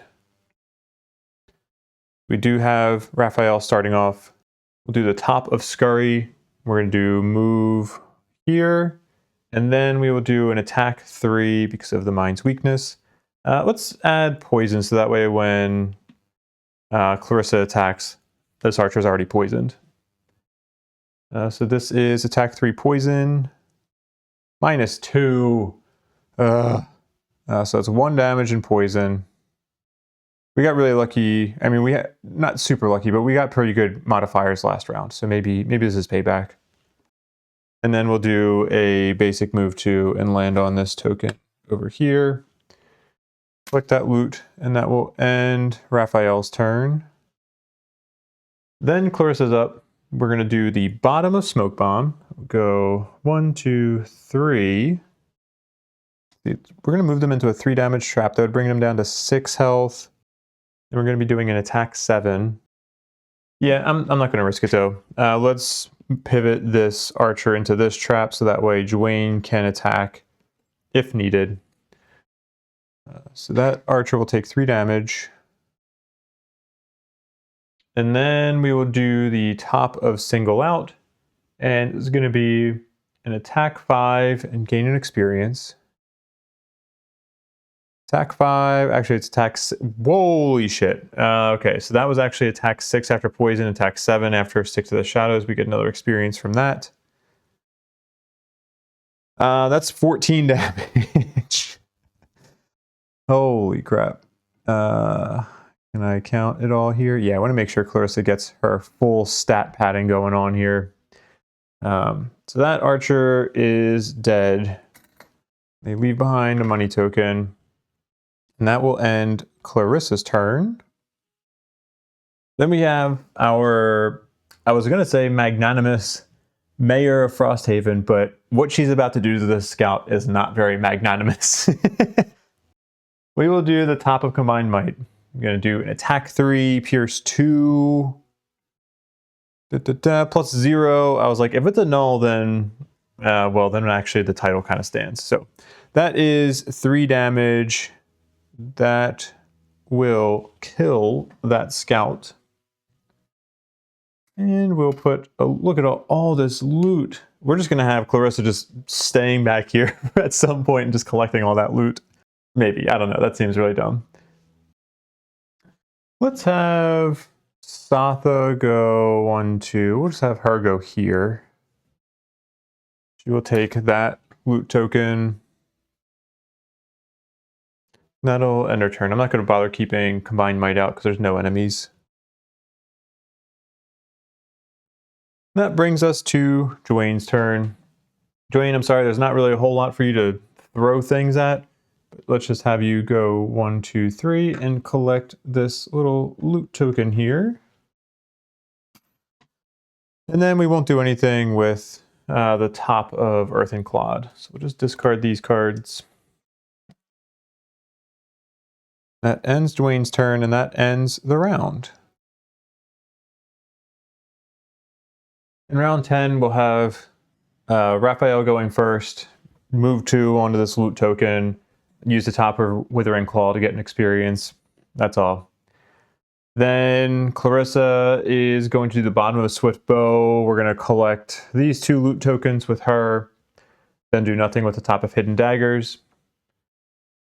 Then Dwayne will go. I may have him land on this loot token. And we're going to probably do a heal on, I mean, everybody's going to be at full health after long resting. I think we're going to long rest next round, so I guess that part doesn't really matter.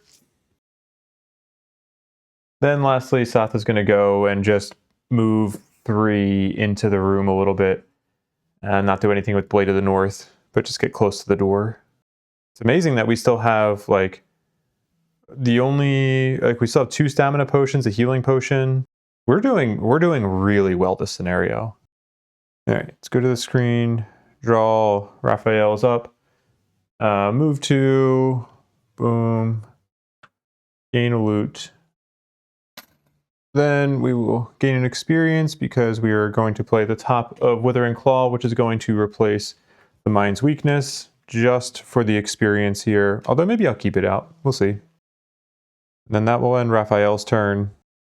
Then we have Clarissa, who will be doing the bottom of Swift Bow. Move 1, 2, 3, 4. She's going to loot the hexes that she moved through. It's going to gain her 2 loot tokens. And then she's not going to do anything with Hidden Daggers. Oh, whoops, sorry. Dwayne should... Oh, I flipped the initiatives around. It should be Clarissa going now, this is right.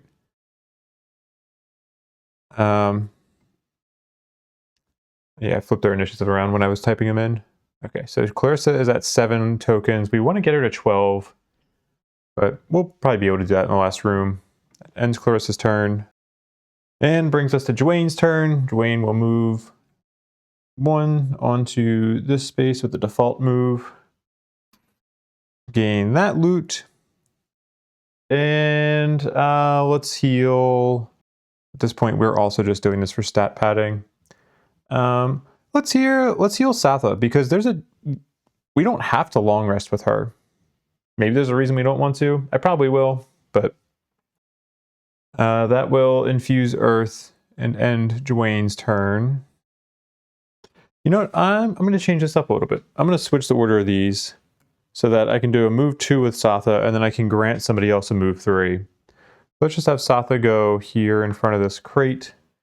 And then we'll use the top of outmaneuver. Attack 3 does nothing, but we will grant. Grant Dwayne move 3. 1, 2, 3. Oh, actually, you can move 4. I could open the room. That'd be a great way to just like start destroying the progress of the scenario. Yeah, because I forgot I still have take command out. But we'll do the move 4 to here. And then that will infuse ice. And end Satha's turn.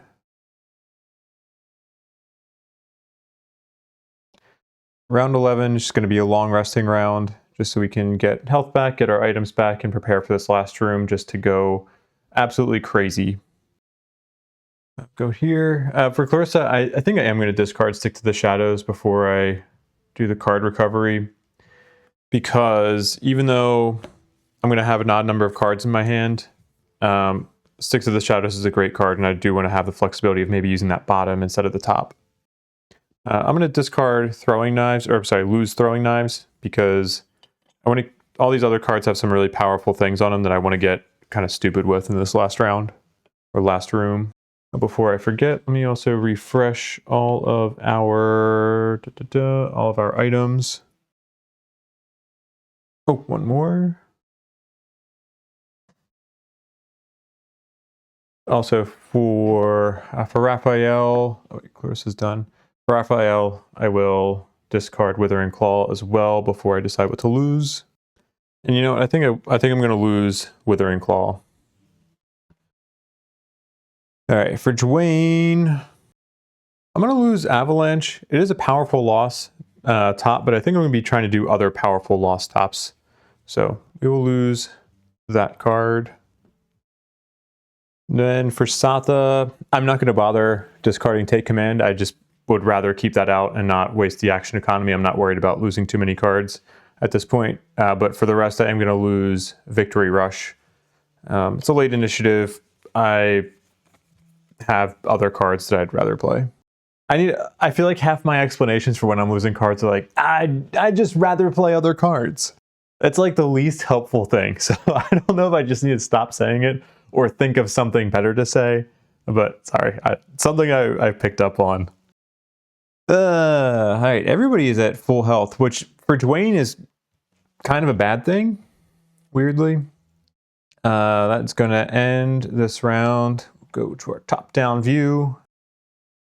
For round 12, we will go early with Satha, do the bottom of Wolfpack Tactics. I fully expect to be using this card way more for the top, and I'm sure in some scenarios I will, but the bottom of this has been really nice because this will allow me to get everybody a little bit closer to the door and do things that I need to do for prep for next round. So love that card in ways that I didn't expect to love it. Then we're going to do the top of Bring Them Down. Also, I will probably end up having Satha come out of the doorway and putting Dwayne into the doorway. So that way Dwayne can start taking some of the attacks here so we can get both his battle goal and work towards his personal quest. But then we're going to strengthen Dwayne as well. So that way Dwayne will have a nice turn when he goes next with Mud Eruption.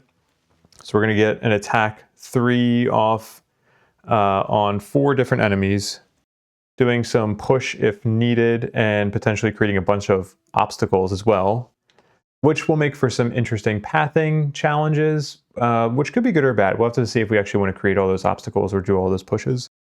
Bottom of Crushing Grasp is I could use as a basic move too. I could also use it to create an obstacle. I'm not sure what I want to do with it, but that should give me some flexibility.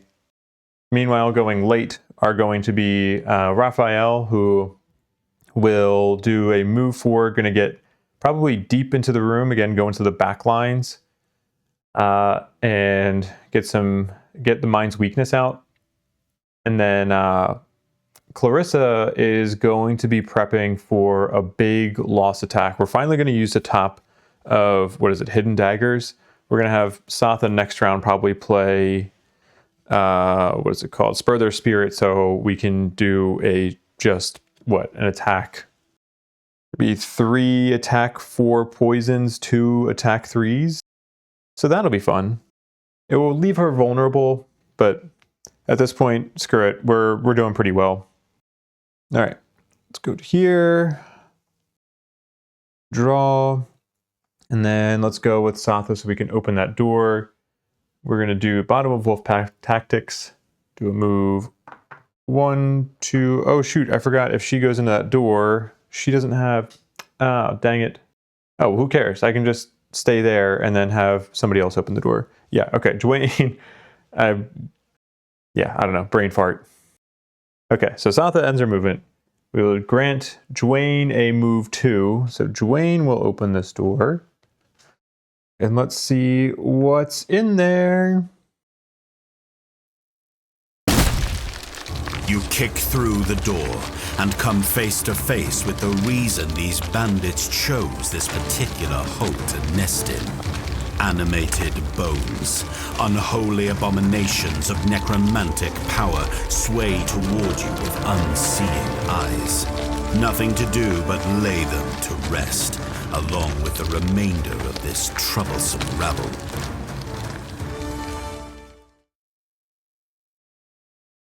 This troublesome rabble, they're rousing the rabble.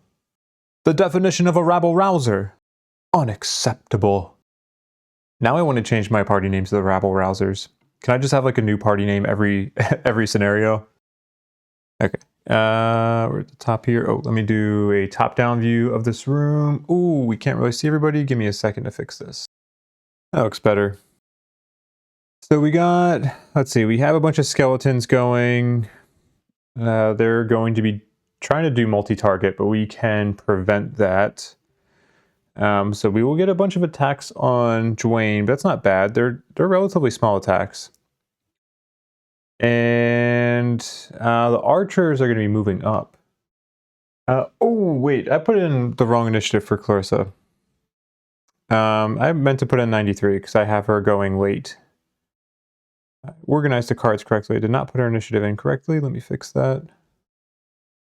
But yeah, the archers at least should get in, like only the elites should be able to actually attack us if only Cragheart is in the doorway. All right. I mean, we may have to lose a card or two with Dwayne depending on how much damage we take, but which should be tolerable. Oh, let's go back to this view. All right, we still got to finish Satha's turn. We need to finish granting other allies movement. So let's grant Raphael move to and go there, and then grant Clarissa move to. That'll end Wolfpack Tactics. Then we will do the top of Bring Them Down. The elites and the normal are shielding for the same amount, but let's just do the attack 2 on Living Bones 3. Maybe there's a chance that we can kill that Living Bones with Dwayne. So attack 2, yeah, nothing special about doing this attack. Attack 2 plus 1, that's going to be 2 damage after shield. What did I say that was? 3? Yeah. Okay, then we infuse ice. And we strengthen Dwayne. And that will end Satha's turn. Not that much experience yet, but we will be doing double losses soon with her. Next up is Dwayne. Trying to think about who I want to attack and who do I want to push and create obstacles. Because at some point, I'm not really restricting the enemy as much as I'm restricting my own movement. I'll probably at least push one of these Skelly boys out of the way and replace them with an obstacle. Oh, actually I can't do that because then that would be isolating part of the map over here. Ooh, and dang, stupidly, I moved everybody adjacent to him, so he can't create an obstacle near him to be able to use Clear the Way next. I'm not going to retcon that because A, we're doing really well, B, we just revealed a whole room's worth of enemies. I can't go back and change my strategy because I think me wanting to change it is based off of the position of the enemies in this room. All right. Not that it really matters. Let's start. I'm gonna start by attacking Living Bones 1 back there for 3, and we have advantage. So 3 plus 0 or times 2. All right, so that'll be 6 damage. Minus 1 from the shield is going to be 5 damage to Living Bones 1.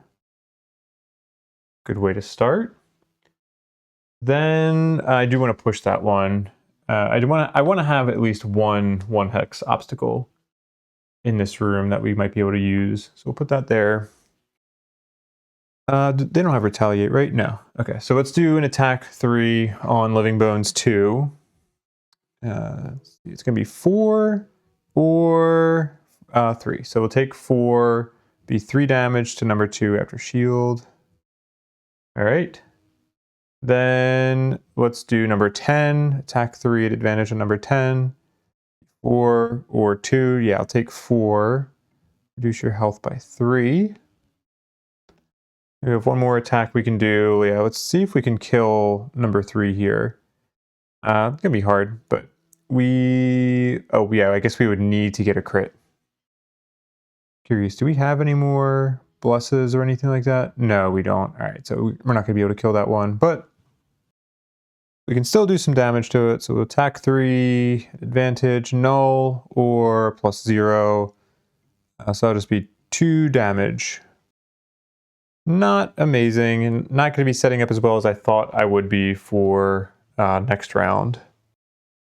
We do get 2 experience for that. Lose that. And then I don't do anything with Crushing Grasp. That will end Dwayne's turn. All right, Living Bones are up. Number 2 will go first and do an attack 2 on Dwayne. -1. 1 damage. Then number 10 will do an attack 2 on Dwayne. +0, that's 2 damage. Then none of the other Living Bones are going to move because they don't have a path to get to anybody. So that ends their turn. Then we have the Bandit Archers. The Elite number 2 will go first and go 1, 2, where you can attack Dwayne for 5 at range 3. +1. There we go. That's the attack I was looking for.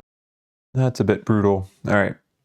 6 damage to Dwayne. It's okay. We needed to take some damage.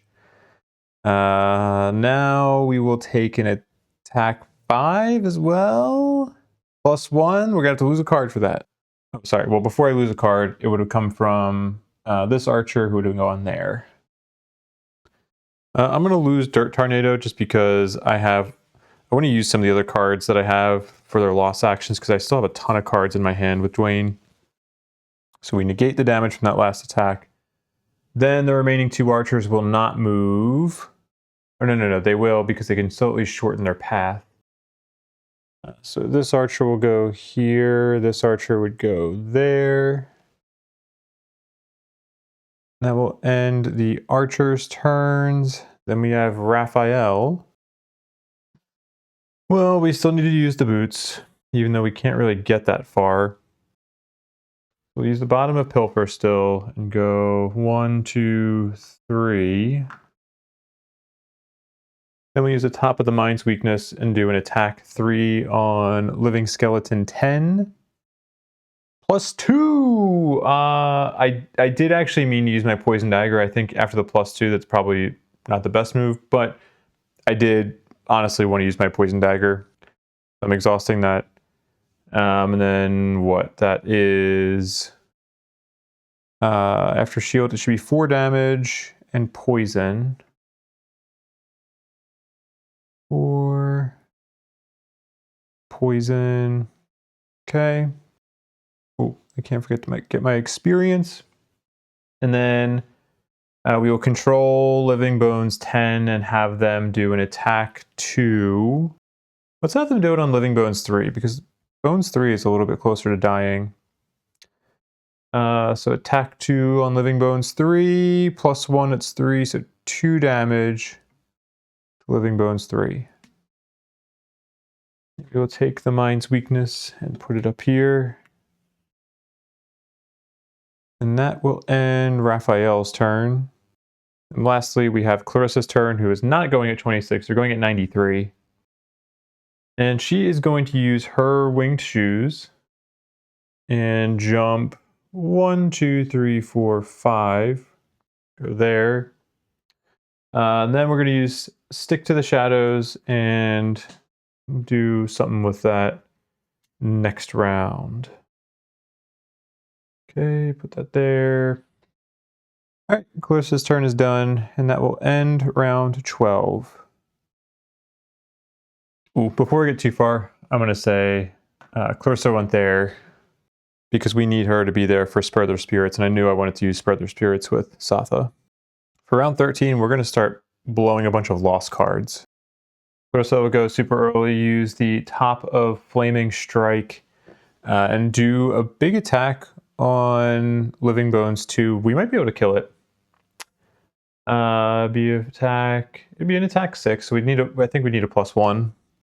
And then we're going to use the bottom of Single Out because I think starting next round, maybe we'll start having some enemies that aren't adjacent to other enemies because I'm hoping we'll be able to clear out a lot of them this round. Then up next, we will have Raphael doing the bottom of Hostile Takeover, just taking over one of those elite archers because they're the ones who are going to be doing the most damage. In fact, this archer I will probably not be doing. I don't think I'll be attacking that archer directly at all. Or maybe I will. But then we're going to do the top of Brain Leech, and yeah, I might do Brain Leech on something that allows us to get a wound on that archer, but I'm not sure. We'll see how it plays out. I may use it to like kill off one of these low health skeletons, but I'm kind of doing this also just get experience with the Mindthief. Then we'll go at 18 with Satha to do Spare Their Spirits, who we will allow Clarissa to play the top of, my gosh, what's the name of that card? Hidden Daggers, and get off that massive just, it's going to be attack 4, or actually, we're using one of the +1 attacks. So attack 4, attack 4, attack 3, attack 3, attack 3. That's going to be a pretty nice, pretty fun turn, hopefully. Unfortunately, it won't be at advantage. I could have set up for it, but it would have taken an extra turn and not worth it. Then I'll use the bottom of outmaneuver. I don't know why, but like from the distance that I'm sitting at and the angle that I'm sitting at to see this card, every time I read the card outmaneuver, I think it says Octomancer. Like this is somebody who just manipulates octopuses. So I don't know, maybe I'll just start calling it that. We're going to use the bottom of Octomancer to move probably into here. I think that Living Bones 2 should be dead by that point, and we should be able to move in. And then lastly, we will go with Dwayne, and we are going to do the top of backup ammunition and the bottom of Earth and Claw, just get a bunch of losses out there, get some experience. And, oh, actually, yeah, I probably will be attacking this archer directly with Dwayne because that archer is next to 2 obstacles. Let's switch to this camera and we'll draw. We were tied with the archers, but yeah, we beat the archers because of, I don't know if that rule is a name, but we always beat who we're tied with if enemy is tied. Wow, I could have said that so much better. But it's the end of the scenario. What do you expect of me? Living Bones are doing big attacks in place, but I think all the Living Bones that are adjacent to us right now are going to be dead, so this should be fine. The immobilized could be a pain in the ass. I'll have to think about that. All right, but we're going to start with Clarissa, and we will do the top of Flanking Strike and do an attack 5, attack 6 poison. We're going to gain an experience. All right, 6 poison plus 1, baby. That's enough, right? That's 7 minus 1. That is 6 damage. Hell yeah. It's so satisfying when you do like just enough damage, or like maybe 1 over, so you have a little, you're like, okay, no, I kind of planned correctly for this. When you deal too much overkill damage, it's like, damn it, what a waste. All right, then we'll use the bottom of Single Out, which isn't going to be super helpful for us just yet, but hopefully things will start to shape up next round for that. And that will end Clarissa's turn. Ooh, maybe, do I want to use Hostile Takeover to control a skeleton? Yeah, maybe Skeleton 9, because I'm not planning on killing that one. And that would be 2 attack 4s. Yeah, okay, so we'll start with that. We're going to gain 2 experience for Hostile Takeover. And then we are going to place a character token on Living Bones 9.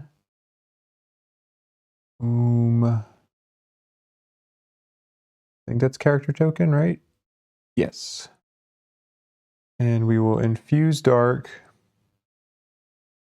and put that into play there. And then I'm doing an attack 2, just a basic attack 2 on Living Bones 10 might actually be better than this, but I'm still going to use the top of Brain Leech. We're going to consume that ice element, and we are going to have this Living Bones 10 go here so we can start stacking those coins in the same spot. And then we will have it do an attack 2 wound. Did I gain an experience already? No, I did not. All right, so yeah, attack 2 wound on Living Bones 3 plus 1, so that's 3. That's going to be 2 damage. The Living Bones 3. Okay, boom, dead. That living bones gets replaced with money, because when your skeleton decomposes, it leaves behind money. It's an interesting fact in case you didn't know. I learned it from the Octomancer, so, you know, it's got to be true. But yeah, that's going to end Raphael's turn. Next up, we have Satha, who... Because it doesn't really matter if we move first or do this other thing first. Let's do this other thing first. Let's do Spare Their Spirits. We're going to heal oneself, doesn't matter. We're going to get Ward, that will probably matter. Then we will allow Clarissa to play the top of Hidden Daggers. We also have to give Satha an experience, so let's do that. And we're going to play the top of Hidden Daggers. This first attack will be an attack for poison. We're going to get an experience with Clarissa. Also, let's make sure we're using Clarissa's attack modifier deck. Oh, also we need 2 more experience. Wait, did I already gain the experience? No, we're going to need 3 experience total, basically, because we get 2 from playing this card and then 1 from Stick to the Shadows. All right, attack for poison on Archer 4. That's fine. That's fine. That actually might be the first curse that we've drawn. I think any null that we've drawn before has been just the actual null. We still poison Archer 4. I could target that Archer again, but I might not. Let's target Archer 5 next. So this is going to be another attack for poison. For poison on number 5. 4 and poison. Okay. Stick to the Shadows is done. Then I'll go discard. The remaining attacks are all attack 3s. Let's do attack 3 on Archer 3. +2! Heck yeah! Alright, that's 5 damage to Archer 3. I could kill those archers, but I'm just going to let those archers hit Satha, because Satha will probably have come up here, so she can take those attacks. So let's do these last 2 attack 3s on Elite Archer 4. Yeah, alright, so they're going to be attack 4s because it's poisoned. They're poisoned. Oh, come on. Are you serious? There is something going on with that archer. That archer is the one who summoned all those living bones. Alright, last attack. I'm going to target Archer 4 again. That's going to be 5 damage to Archer 4. Okay, great. Now Hidden Daggers is lost. Boom. Then we'll use the bottom of Octomancer and go 1, 2, 3. We'll take this loot with Satha. I think we'll still be able to get enough loot with Clarissa. That will end Satha's turn. I think instead of using backup ammunition right now, I need to do this attack, basic attack 2 on Living Bones 10. Yeah, let's do that. Attack 2, Living Bones 10, +1, that's 3. It's poison, that's 4. So 3 damage total. That will kill that Living Bones 10 and remove a threat for a lot of damage. So that would have hurt pretty bad if we did not kill that. I'll still do the bottom of Earth and Clod, mainly for the experience. We'll do an attack 5 on Archer 2. They're adjacent to 2 obstacles. Yeah, it ends up being a 6. 6 damage to you. And then Dwayne, our Cragheart, gets 2 experience. And this is lost. That ends Dwayne's turn. Then the archers are up. Let's see, Archer 2 goes first. So they're going to do... Unfortunately, it's going to target our Mindthief, Raphael. So it'll be an attack 3 on Raphael, +0, so 3 damage, and you are immobilized. And the immobilized kind of sucks. Okay, then Archer 4 will go. Dang, yeah, this Archer's still gonna... Darn. Still gonna attack Clarissa. That's unfortunate. Right, attack 3 against Clarissa, that's +0, so that's 3 damage. You are also immobilized. Okay. Then Archer 3 will go next. Archers 3 and 5 are both going to target Satha. So it's going to be attack 2 against Satha, +2, so that's 4. Satha is warded, so it's going to drop it down to 2, but you're still immobilized. And then here's another attack 2 coming your way, +0, 2 more damage. All right, that ends Archer's turn. Then we have Living Bones. Living Bones number 1 can't hit anything. Living Bones number 9 is under the control of Raphael. And so, do I want it to try to kill the elite archer? Because it probably can. We do need Raphael's deck out for this. Did you draw? I don't think he drew his null. No, he did not. Yeah, let's try to go for what's going to maximize damage here. We're going to do this attack 4 on Archer 4 first. So it's going to be an attack 5.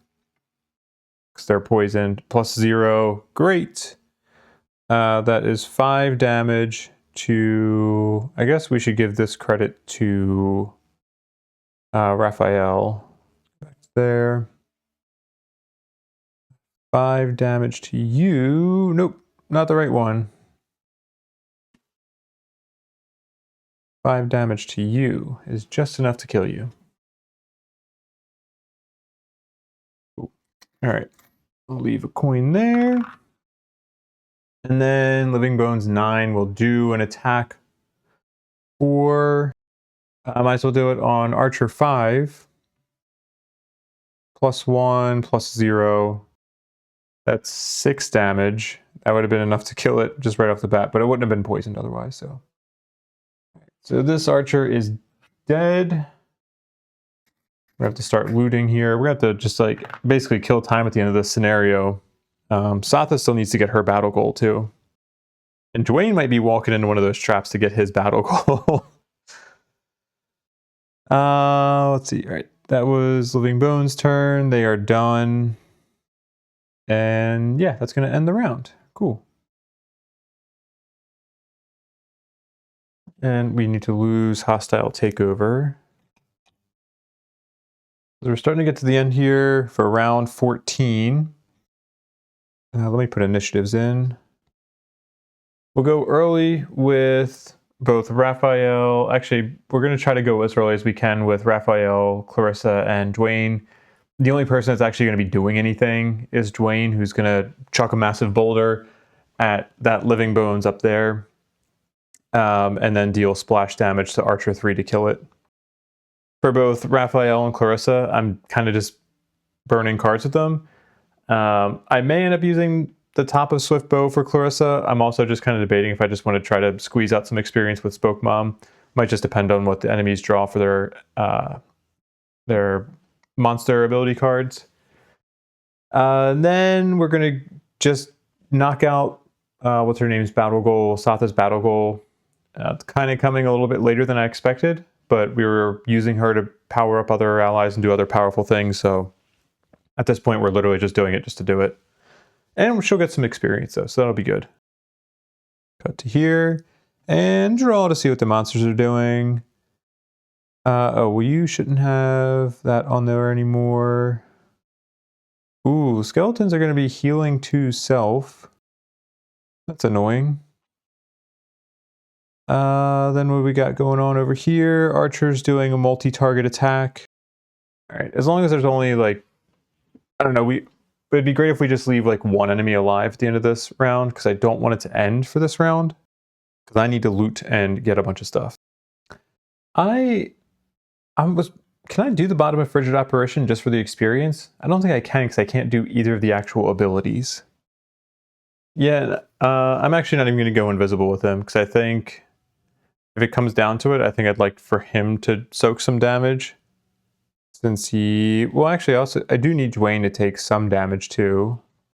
Whatever. All right, yeah, fine. Raphael, you can go... Oh, I forgot you actually did suffer damage, so... We're going to gain invisible for the round. That's all we're going to do with you. End your turn. I'm going to have Clarissa use the top of smoke bomb just because we're going to milk this for experience. We'll take this, put this here. We're going to need to try to get... Well, it shouldn't be hard to get an attack off with her, but we're going to put that there. And then Swift Bow, she can't actually do anything with the movement because she's immobilized. But we do infuse dark. Doesn't really matter because nobody uses it. But that'll end her turn. Then the Living Bones go... Living Bones 1 is just going to heal 2 self. But Living Bones 9 is going to do an attack 2 on Satha.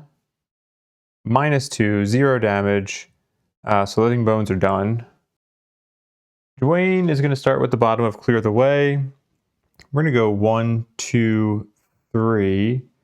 We're going to destroy... It doesn't say just one hex obstacles, does it? Destroy all obstacles. All right, sweet. So that gets destroyed. And then we're going to do the top of Massive Boulder. Really liking that I put this extra range on there because now we can do attack 3 on Living Bones 1. +0, that's going to be 2 damage, so not enough to kill that Living Bones. And then we're going to deal 1 damage to Archer 1, and 1 damage to Archer 2. Archer... Oh wait, not Archer 1, Archer 3. Unless... Did I screw... No. That was just the amount of health they had left. Alright. Then we leave money right there. Oh, also, we collect 2 loot tokens with Raphael. Thank you very much. Brings him up to 5 loot. And that will end Raphael's turn. Then the archer will go and do an attack 3 on Satha and Dwayne. Cool. Yeah, I'm glad I went invisible with Mindthief. Attack 3 on Satha. -1, so that's 2 damage to Satha. Then attack 3 on Dwayne. No, damn it. I actually wanted the damage. Alright. Well, that'll take that out. Yeah, archers are done. Satha is now up. And we're going to do our losses. We're going to do the top of Implicable Advance first. So this is just going to be an attack 2 stun on Living Bones 9. Curse. Of course, there it is. I mean, honestly, this is a fine time for it to come up. I wasn't really counting on this for the damage. Really just the experience and the status effect. That's 2 experience. And then we can grant all allies and self within range 3, move 3, which is actually a move 4 jump. Let's give it to Raphael first, who's going to go 1, 2, 3 back there. Then we'll give it to Dwayne, who's going to go 1, 2, 3 into the trap, 4 here. That's a 3 damage trap. So if the enemies aren't going to hurt Dwayne, Dwayne's going to hurt himself. He needs that battle goal. Satha can't move because she's still immobilized. And then Clarissa, doesn't really matter. I'll just have her move there. All right, that card will be lost. Then we do the bottom of Blade of the North, and we're going to grant... we are going to grant Raphael an attack 6. Oh, no. What am I doing? Let's actually do this. Clarissa, you can go there. Clarissa should actually... She should have Strengthen and Invisible. I didn't give her either of those. And then this is going to be a massive attack. All right, so it's going to be an attack 6. We're going to use a charge of single out. It's going to bring it up to an attack 9. And then we get to use the top of smoke bomb, which is going to bring it up to an attack 18. And it is at advantage. Let's bring up Clarissa's modifier deck. All right, attack 18. I don't know who to track this damage against because it's kind of both of them. Who cares? +0 or +0. That's 18 damage reduced by 1 on the shield for 17 damage. That's 10 points of overkill damage. That's just funny. That's wild. And then that will, of course, kill Living Bones 9. Boom, put a loot token there. Actually, that should have been an attack 20 because of take command. I'm not going to change it, but holy shit, an attack 20? That's nuts. I don't think we gave Satha her second set of 2 experience, so both these cards will be lost, but she did complete her battle goal. And that will end Satha's turn, and that will end the round. I'm going to short rest with a few people here. I'm going to start with short resting with Clarissa, because I really want her card that lets her get loot. Also, I need to get experience for Clarissa. So we need 2 experience from using Smoke Bomb. That should be lost. Then we did already use the charge of single out. We don't get an experience from that yet. Okay. Finish short resting. 3, 2, 1. Oh gosh. Oh, this one fell, so we'll take this one. That's fine. We can lose that, because as long as I get my swift bow, that's what I'm looking for. Let's short rest with Mindthief as well. Let's just see if we can get anything that's worth getting experience. Although actually, maybe I want to discard, because I may end up wanting to just play. Yeah, I'm going to discard Mind's Weakness before I short rest. 3, 2, 1, boom. That's fine. We can lose that. Okay. We'll short rest with Dwayne as well. 3, 2, 1. Boom. Backup ammunition. Yep, that's totally fine. Not going to get much value out of that. And we're going to short rest with Satha as well. 3, 2, 1. Boom. Sure, that doesn't grant any experience, so I'm fine with losing that. Oh, also, Raphael is sitting on some loot here. Need to give that to him. 1 loot for Raphael, please. All right, for this is the last round, or, I mean, it better be the last round. We're going to kill the enemies. We're going to collect a bunch of loot. I'm going to have Dwayne get that chest. Yeah, we'll see as it goes along. We're also going to be getting people more experience here. All right, so Raphael's going after everybody. Satha is going to start with the top of Spur Their Spirits. Gain a health. We are going to gain ward. We're going to gain an experience because are we close enough? Yeah, we are close enough to Dwayne. I didn't think about that, but we are going to allow Dwayne to play the bottom of Rumbling Advance. So he's just going to move 1, 2, and we're infusing Earth with that. Yeah, I intentionally want to do that. So sorry, Satha, we are just totally wasting your ward there. But that is going to discard Rumbling Advance. And that ends Spur Their Spirits. Then we will do Combined Might. Yeah, I think I just wanted to do this to land on which loot token do I want to land on? Ooh, decisions. Let's go over here. 1, 2, 3. Take this one. And another loot for Satha. I feel like she should have more than 2 loot, but I'll assume I've been counting correctly. That ends her turn. Next up is Dwayne. And what did I want to do with him? Oh yeah, bottom of crater to start. So all adjacent allies and enemies, blah, blah, blah, suffer 1 damage. Nobody is adjacent to him. Then he's going to do a jump for 1, 2, 3, 4. We're going to land on this chest. We'll get that from end of turn looting shortly. And then all adjacent allies and enemies suffer 1 damage. Sorry, Raphael. I do apologize for that. Oh, and actually, I intentionally wanted to consume the earth element for this. Oh, I wasn't even thinking about... Yeah, I kind of miscalculated my adjacency here. Oh well, yeah, I'm still using the earth. That's just going to cause an extra damage to Raphael. Sorry, buddy. But Dwayne gets 2 more experience. Crater will be lost, and we'll discard Crushing... what is that? Crushing Grasp. Yeah, actually, I totally screwed that up because I thought I was going to be adjacent to the Living Bones. Bad angle for me. All right, Dwayne's turn is done. Yeah, we actually might... I mean, Raphael should be able to kill it. Yeah, Dwayne's turn is done. Next up is Clarissa.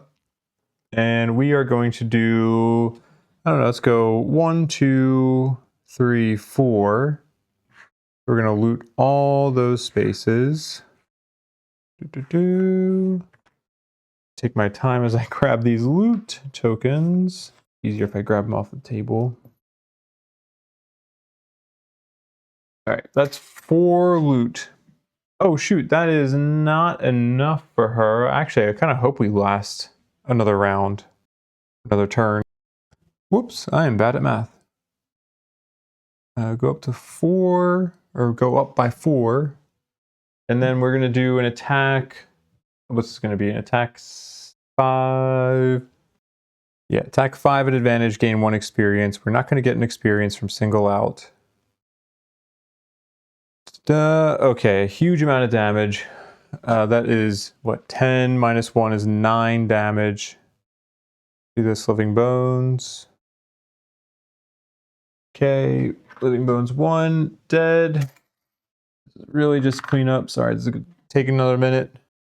Discard both of those cards, and that ends Clarissa's turn. Next up is the Archer, who is going to do a move to attack 5 at range 4. Focus is Raphael, so we will go 1, 2, attack 5 on Raphael, plus 0, so it's going to be 5 damage to Raphael. Raphael will have to lose a card. We'll lose Pilfer. It's just honestly the first card I grabbed. So we negate that damage. Good to go. Then it's Raphael's turn now. I'm going to do the bottom of... do the bottom of Scurry. Thought I might get actually a little bit more loot, but I don't know why I thought that. That's going to be 2 loot, 1 experience, and then we'll lose Scurry. Then we'll do the top of Mind's Weakness. We're going to keep that out and active. Get an experience for that as well. We don't get any of the attacks from that. That will end Raphael's turn and end the round. Clarissa does need a short rest because we need to get her 1 more loot token. 3, 2, 1. Boom. Doesn't really matter, but I'm going to keep this card. So I will lose a health to lose this card. I don't even know what it is, but we're just going to lose the health. I do know what it is. We're also going to short rest with Satha. Let's discard Take Command first. Let's see if we can... there's a 33% chance I lose the card that I want to lose. Actually, it's higher than that because we'll get a second chance. All right, anyway. 3, 2, 1. Oh, perfect. Yes. I want to lose that so that I can play these other 2. I'm just going to play Take Command and Spur Their Spirits again for the experience. All right, round 16. Hopefully this is actually the last round. Oh, also, I never claimed the... Whatever, I'll get the chest with Dwayne on this go-around. Yeah, I want to get 1 more loot for Clarissa. I want to get some experience with people, and that's kind of it. go here and draw Raphael. You start. You're going to go bottom of Frigid Apparition. You're going to do a move 4, attack 2, stun. We're going to go here and do an attack 2, stun, +0. That is 2 damage. Oh, actually, it is 3 damage because I'm using the Mind's Weakness. I could have discarded it, but I didn't. Whatever. I didn't think of it. We're going to infuse ice. That doesn't matter, but we're going to gain 2 experience. That does matter. And then you are dead. This comes out. And then we'll do the top of Pilfer, and that's going to allow us to loot 1. So we'll get this money token. That ends Raphael's turn. Then we have Satha going. She's going to do bottom of Take Command. We'll just play that. That's going to get us an experience. And then we're going to play Take Command, gain an experience. And we're going to play Spur Their Spirits. Oh, you know what? Just to make this easy, we'll say that Raphael uses Stamina Potion to be able to get Pilfer back. We use Spur Their Spirits on Raphael to play Pilfer. Doesn't actually do anything, but it allows us to play a card which gives Satha 2 experience total on her turn. Boom, boom. That will end Satha's turn. Clarissa will go and just land on 1, 2, 3. We'll save the other loot token for Cragheart. Take this. Clarissa goes up to 12 loot. And then we're just going to discard the other card, and that'll end Clarissa's turn. And lastly, we have Dwayne, who's going to go move 1, 2, 3, 4 onto this loot, and we've collected all of the loot in this scenario. Holy crap, that's crazy. 1 loot for Dwayne. And that will end Dwayne's turn, and we get to finally end this scenario. Oh, actually, let's finally open this chest. No. This should be on Dwayne that we get it. Confirm. Oh. So Dwayne, whoops, that.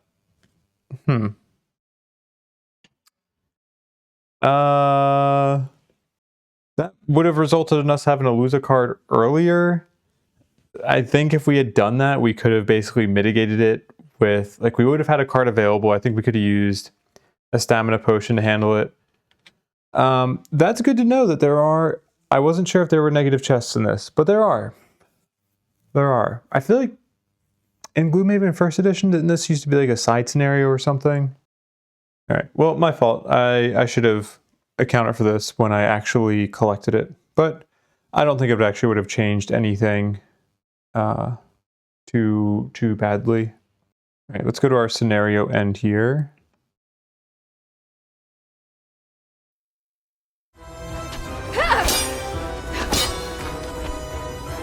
The last bandit falls dead, and you take a moment to catch your breath and steel yourself against the visions of living remains ripping at your flesh. Your target is not among the dead. He must have run down the stairway on the far side of the room. You have no choice but to follow, though you can hardly fathom what other horrors might await in the catacombs below.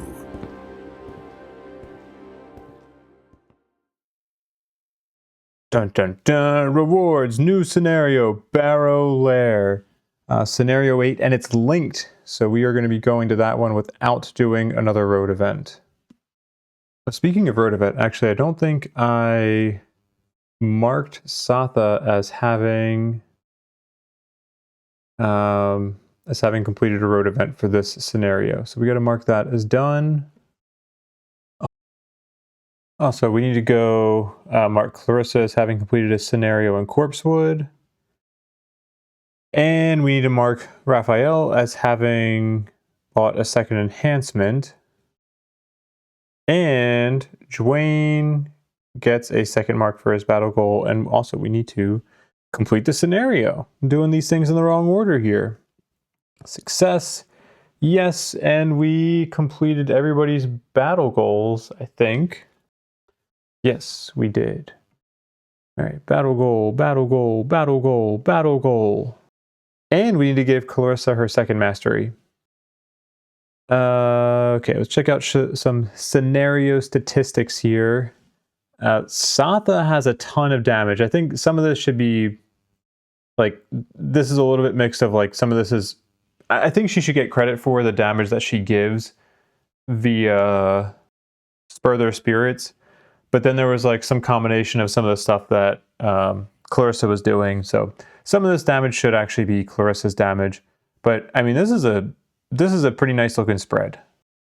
This is such a far cry from what Satha's output was in the last scenario as well, where it was like just petty, like very small compared to the rest of the party. So that's good to see. I like to see it evening out a little bit.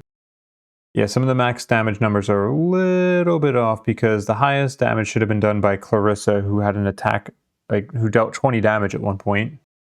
Also, the spread of kills between people, 12, 8, 12, and 12. I mean, that's pretty great. Okay, I don't want to click continue with 8. That was not the right thing to do. But yeah, I think we're kind of done here. Ooh, Clarissa is also going to gain a level, but she's not going to get that until we go back to Gloomhaven, which we're not doing yet. So we will have to do scenario 8 in the next video, but I think for now I'm just going to hit cancel here. Oh. Okay, well, I guess this is where we'll just leave it for now. We need to give Clarissa the second mastery. I don't remember if we need to go back to Gloomhaven to get perks. I actually forget if we do that, but I'll err on the side of caution and just wait until we go back to Gloomhaven for it. That way maybe we'll just have a bunch of perks to get with multiple characters. Although, oh, wait a second, what? I'm a little confused here. Okay, there we go. I got it. I'm good. It was user error. Let's jump to a quick debrief before we end the video. I mean, I think the scenario went very well, obviously, considering that we were able to spend so much time at the very end, gaining experience, gaining loot. Like, we literally collected every single loot token in this scenario. So I think I felt pretty comfortable with it the entire time, which I think was a few things that were involved there. Number one, I mean, it's the Black Barrow. Like, I've played this scenario a number of times, whether it was in like the original Gloomhaven or digital, or, you know, I played it once before in Gloomhaven 2nd edition. I know this scenario pretty well. Like, I didn't remember the exact layout of enemies, but, you know, I knew that there was going to, well, first room layout doesn't really matter. I knew there was going to be like archers here, bandits up front. I knew going into this room there was going to be some obstacles here, some living bones, and some archers in the back. I knew about like the trap placements here, so I was a little careful about making sure that I kept some of my forced enemy movement cards, although I have a lot of those between low characters. So all that to say, like, that definitely helped me a little bit with like being able to prepare for this scenario because it is a familiar scenario. But there were some things that I did before this scenario started that, like, I wanted to be intentional about, because how I performed in the last scenario was terrible. I mean, it was a difficult scenario, I think, but I didn't prepare well for it, and I wasn't as intentional as I should have been with what the character roles were.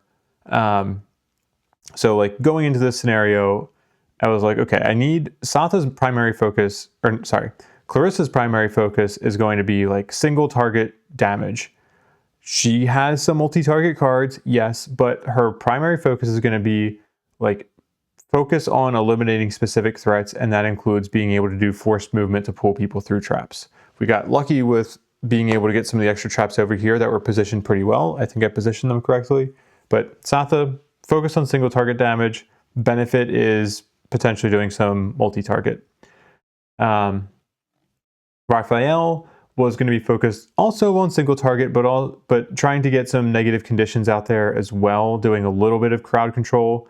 Kind of I would say almost a little bit of a blend between like how Dwayne, our Cragheart, is very flexible, I think Raphael, our Mindthief, was going to be kind of a little bit of a blend between what Cragheart normally is and what the Silent Knife normally is, but also leaning a lot more into the control enemy movements. Like, we want to be focusing on doing melee attacks and controlling enemy, doing like controlled enemy attacks and enemy movement and all that stuff.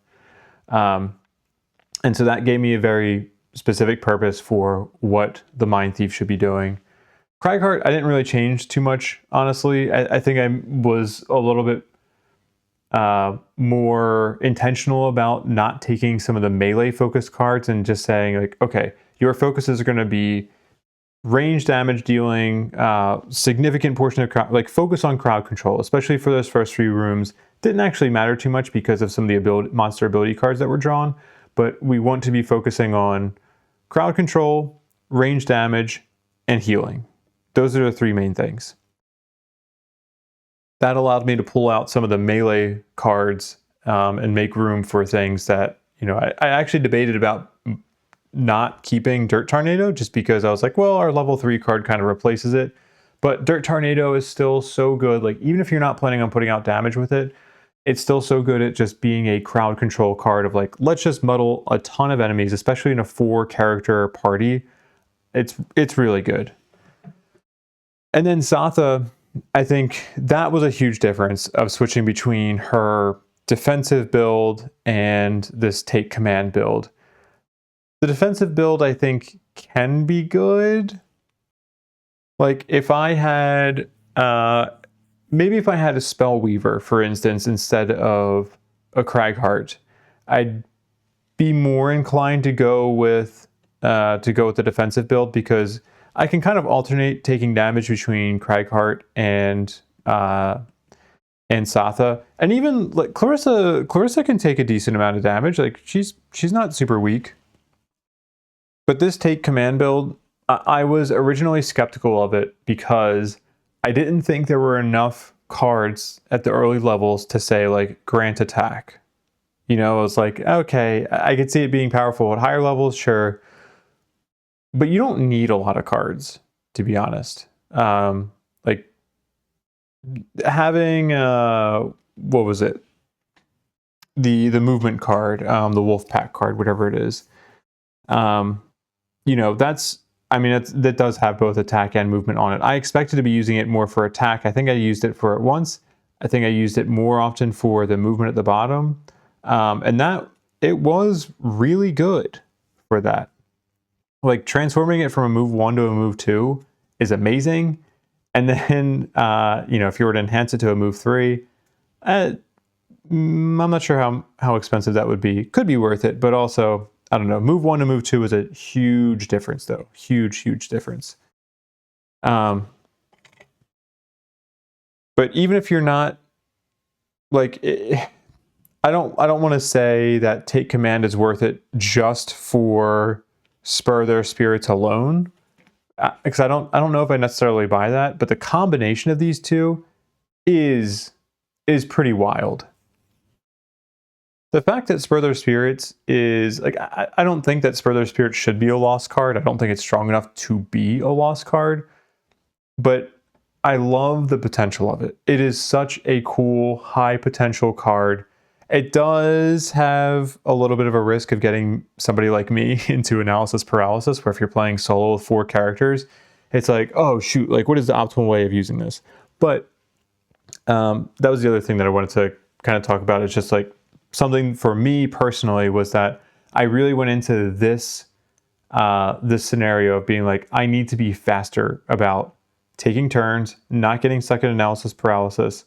I think I did a relatively good job of that. I don't know how much it'll show up in the video. I think the rounds, I reduced the amount of time in other ways.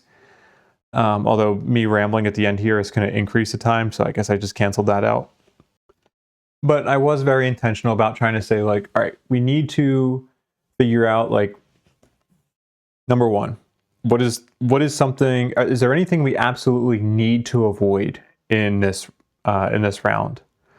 And in the first room, my thinking was, okay, we need to do some crowd control so that way we don't have all scouts closing in on us. Because if all scouts close in on us and the archers get attacks off, that is going to be hard to come back from.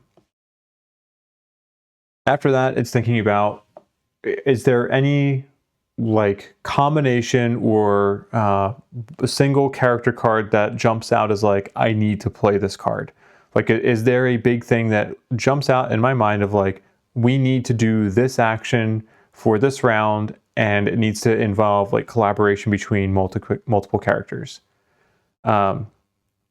If there's nothing that jumps to mind immediately, then transition to, okay, think about each character's turn individually. Like, what does each character want to be doing? Think about the roles that I established before going into this video. Like, what do they want to be doing most often, or what should they be doing best? Focus on that. And then after all character cards are chosen, then think about like, okay, based off of how I've chosen those cards, are there any cards that I want to adjust? Are there any, like, after going through that, is there anything that I want to like, you know, kind of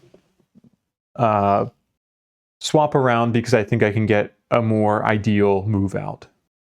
And then after that, commit to it. Yeah, I don't know. I don't want to over-index on, oh, these changes that I made are the reason that we went from like barely winning the scenario in the last episode to like absolutely crushing it this episode, because they're two different scenarios. I think I was just very ill prepared for the last scenario because of those like the high shield and the flame demons, and like I just didn't really account for that enough going late into the scenario. Didn't have high shield, high retaliate enemies in this scenario, aka I didn't have flame demons in this scenario. But I think if I were to do the last scenario again, like I would know how to approach it better. So some of that is just kind of coming back to like me getting back into the game and like actually learning from some mistakes. Anyway, I'm rambling, but I will say that this scenario, we definitely got lucky in a lot of situations with getting some of the the monster ability cards that we drew at certain times. Like in the first room, the first scout ability card drawn was either like attack without moving, or it was I think that's what it was, right? Because I don't think they moved at all. Anyway, like there was a few like. Coming into this room, coming into every room, I think we did not get brutalized like we potentially could have. Some of it was luck. Some of it was also just good planning of like, all right, I kind of know the layout of the scenario, so let's make sure that we're not doing something stupid. Like knowing that there were going to be archers in the back of this room, I was able to know that I should try to like, at least with the person who's going to open the door, like, I mean, but that still kind of applies to different scenarios too, but open the door, don't go too far in, let some enemies come to you, and then with the people who are going late, maybe they can come in the back lines and start picking people off. But this scenario just felt good to play. This was the most synergized that I felt with the characters so far. Like in some of the two character things, I felt fine. That's not necessarily true, because in the Cragheart Mindthief one, that one felt bad, but that was because I wasn't really paying good attention to the scenario objective. But this one felt to me like why I love Gloomhaven, of just like things started like clicking together, and it's just like, oh, okay, like I can use Satha's further spirits to like really help power up like this powerful card that I'm going to have for Cragheart or for the Silent Knife or something like that. And then being able to have this like really cool, having multiple sources of forced movement. Clarissa has some forced movement, but then you have somebody like Mindthief who has like, really good amounts of forced movement. Helps set somebody up, helps set Cragheart up for something like clear the path. I don't know. It was just very personally satisfying to me to feel like I was going through the rounds more quickly, while also feeling like I was synergized more. It was like the best of both worlds. Anyway, I'm rambling. I just wanted to do a quick debrief. I was mostly sharing about how I feel about how this is all going. I'm not going to continue to make the promise that I'm going to jump up to +2 at any point, because I've been talking about that for 4 or 5 episodes. if we get a bunch of scenarios in a row that go like this, then I will absolutely step it up. But this to me was fun. Yeah, I don't know. I think it was just the last 2 episodes were closer than I would have liked. And, I don't want every scenario to be a cakewalk like this. I do want to have a challenge, but I don't like failing scenarios because I really don't like redoing them. So I do like a close finish. But the last 2 episodes, the last episode especially, just too close. Too close for comfort. Didn't like it. Didn't like it in terms of how I thought I should be performing with it. That's all I got though. It's late here, so I'm gonna close this video out. But thank you so much for watching. I really appreciate the feedback that I've been getting on videos, just the comments that have been coming through. Again, like if you've watched my Eon Trespass playthrough, I've said this multiple times there. It's like, for me, it's not about the views that come in. It's about I can see the amount of time that's spent watching on a video and like the average view duration and like just the total amount of time watched. Like, I don't give a shit about the number of views. If there's just a handful of people watching, but they're watching most or all of the video, and also I just kind of assume that most people are watching these videos on like 2x or more, because I've tried watching these videos on 1x and like I can't stand myself when I'm like only talking at 1x. But I also kind of know what's happening. But anyway, and I do see like the numbers. I don't know. There's been a lot of watch hours on some of these Gloomhaven videos, and it is like a really cool feeling to know that people are watching this. I know this video, like, I'm still probably only putting out 1 video a week at this point. So it'll probably be a while before I put this video out. Like, for reference, I'm filming this at the end of May. This will probably come out maybe late June, I would guess. I just like to keep a backlog of videos so that if I get into a point where I can't record for a while, like it's going to happen a few times this summer, I do like making sure that I can always release at least 1 video a week. If my backlog gets too deep, then I will start increasing the frequency at which I release videos. But like, these videos take me a fair amount longer than the Eon Trespass ones do, because Eon Trespass ones, like, I felt like could be much more variable. These Gloomhaven ones are very defined, of like, it's a scenario.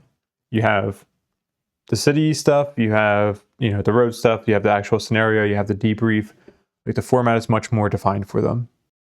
So yeah, I'm releasing much less frequently than I did for Eon Trespass Odyssey. So I appreciate your patience. And I appreciate you watching. Like, seriously, thank you. It means a lot to me. I hope you have a really great rest of your day. Please let me know if there's any feedback you have. Like I've said before, I know it'll probably take a little bit of time before it to actually come through because of my delay with releasing these. But I do really like hearing people's feedback. I can't promise to implement all feedback, but it does mean a lot when people take the time to have actual constructive criticism or compliments or anything like that. I do take it to heart. So let me know. Thank you for watching. I appreciate your time. I will see you in the next episode. Take care. Goodbye. And never forget about the Octomancer.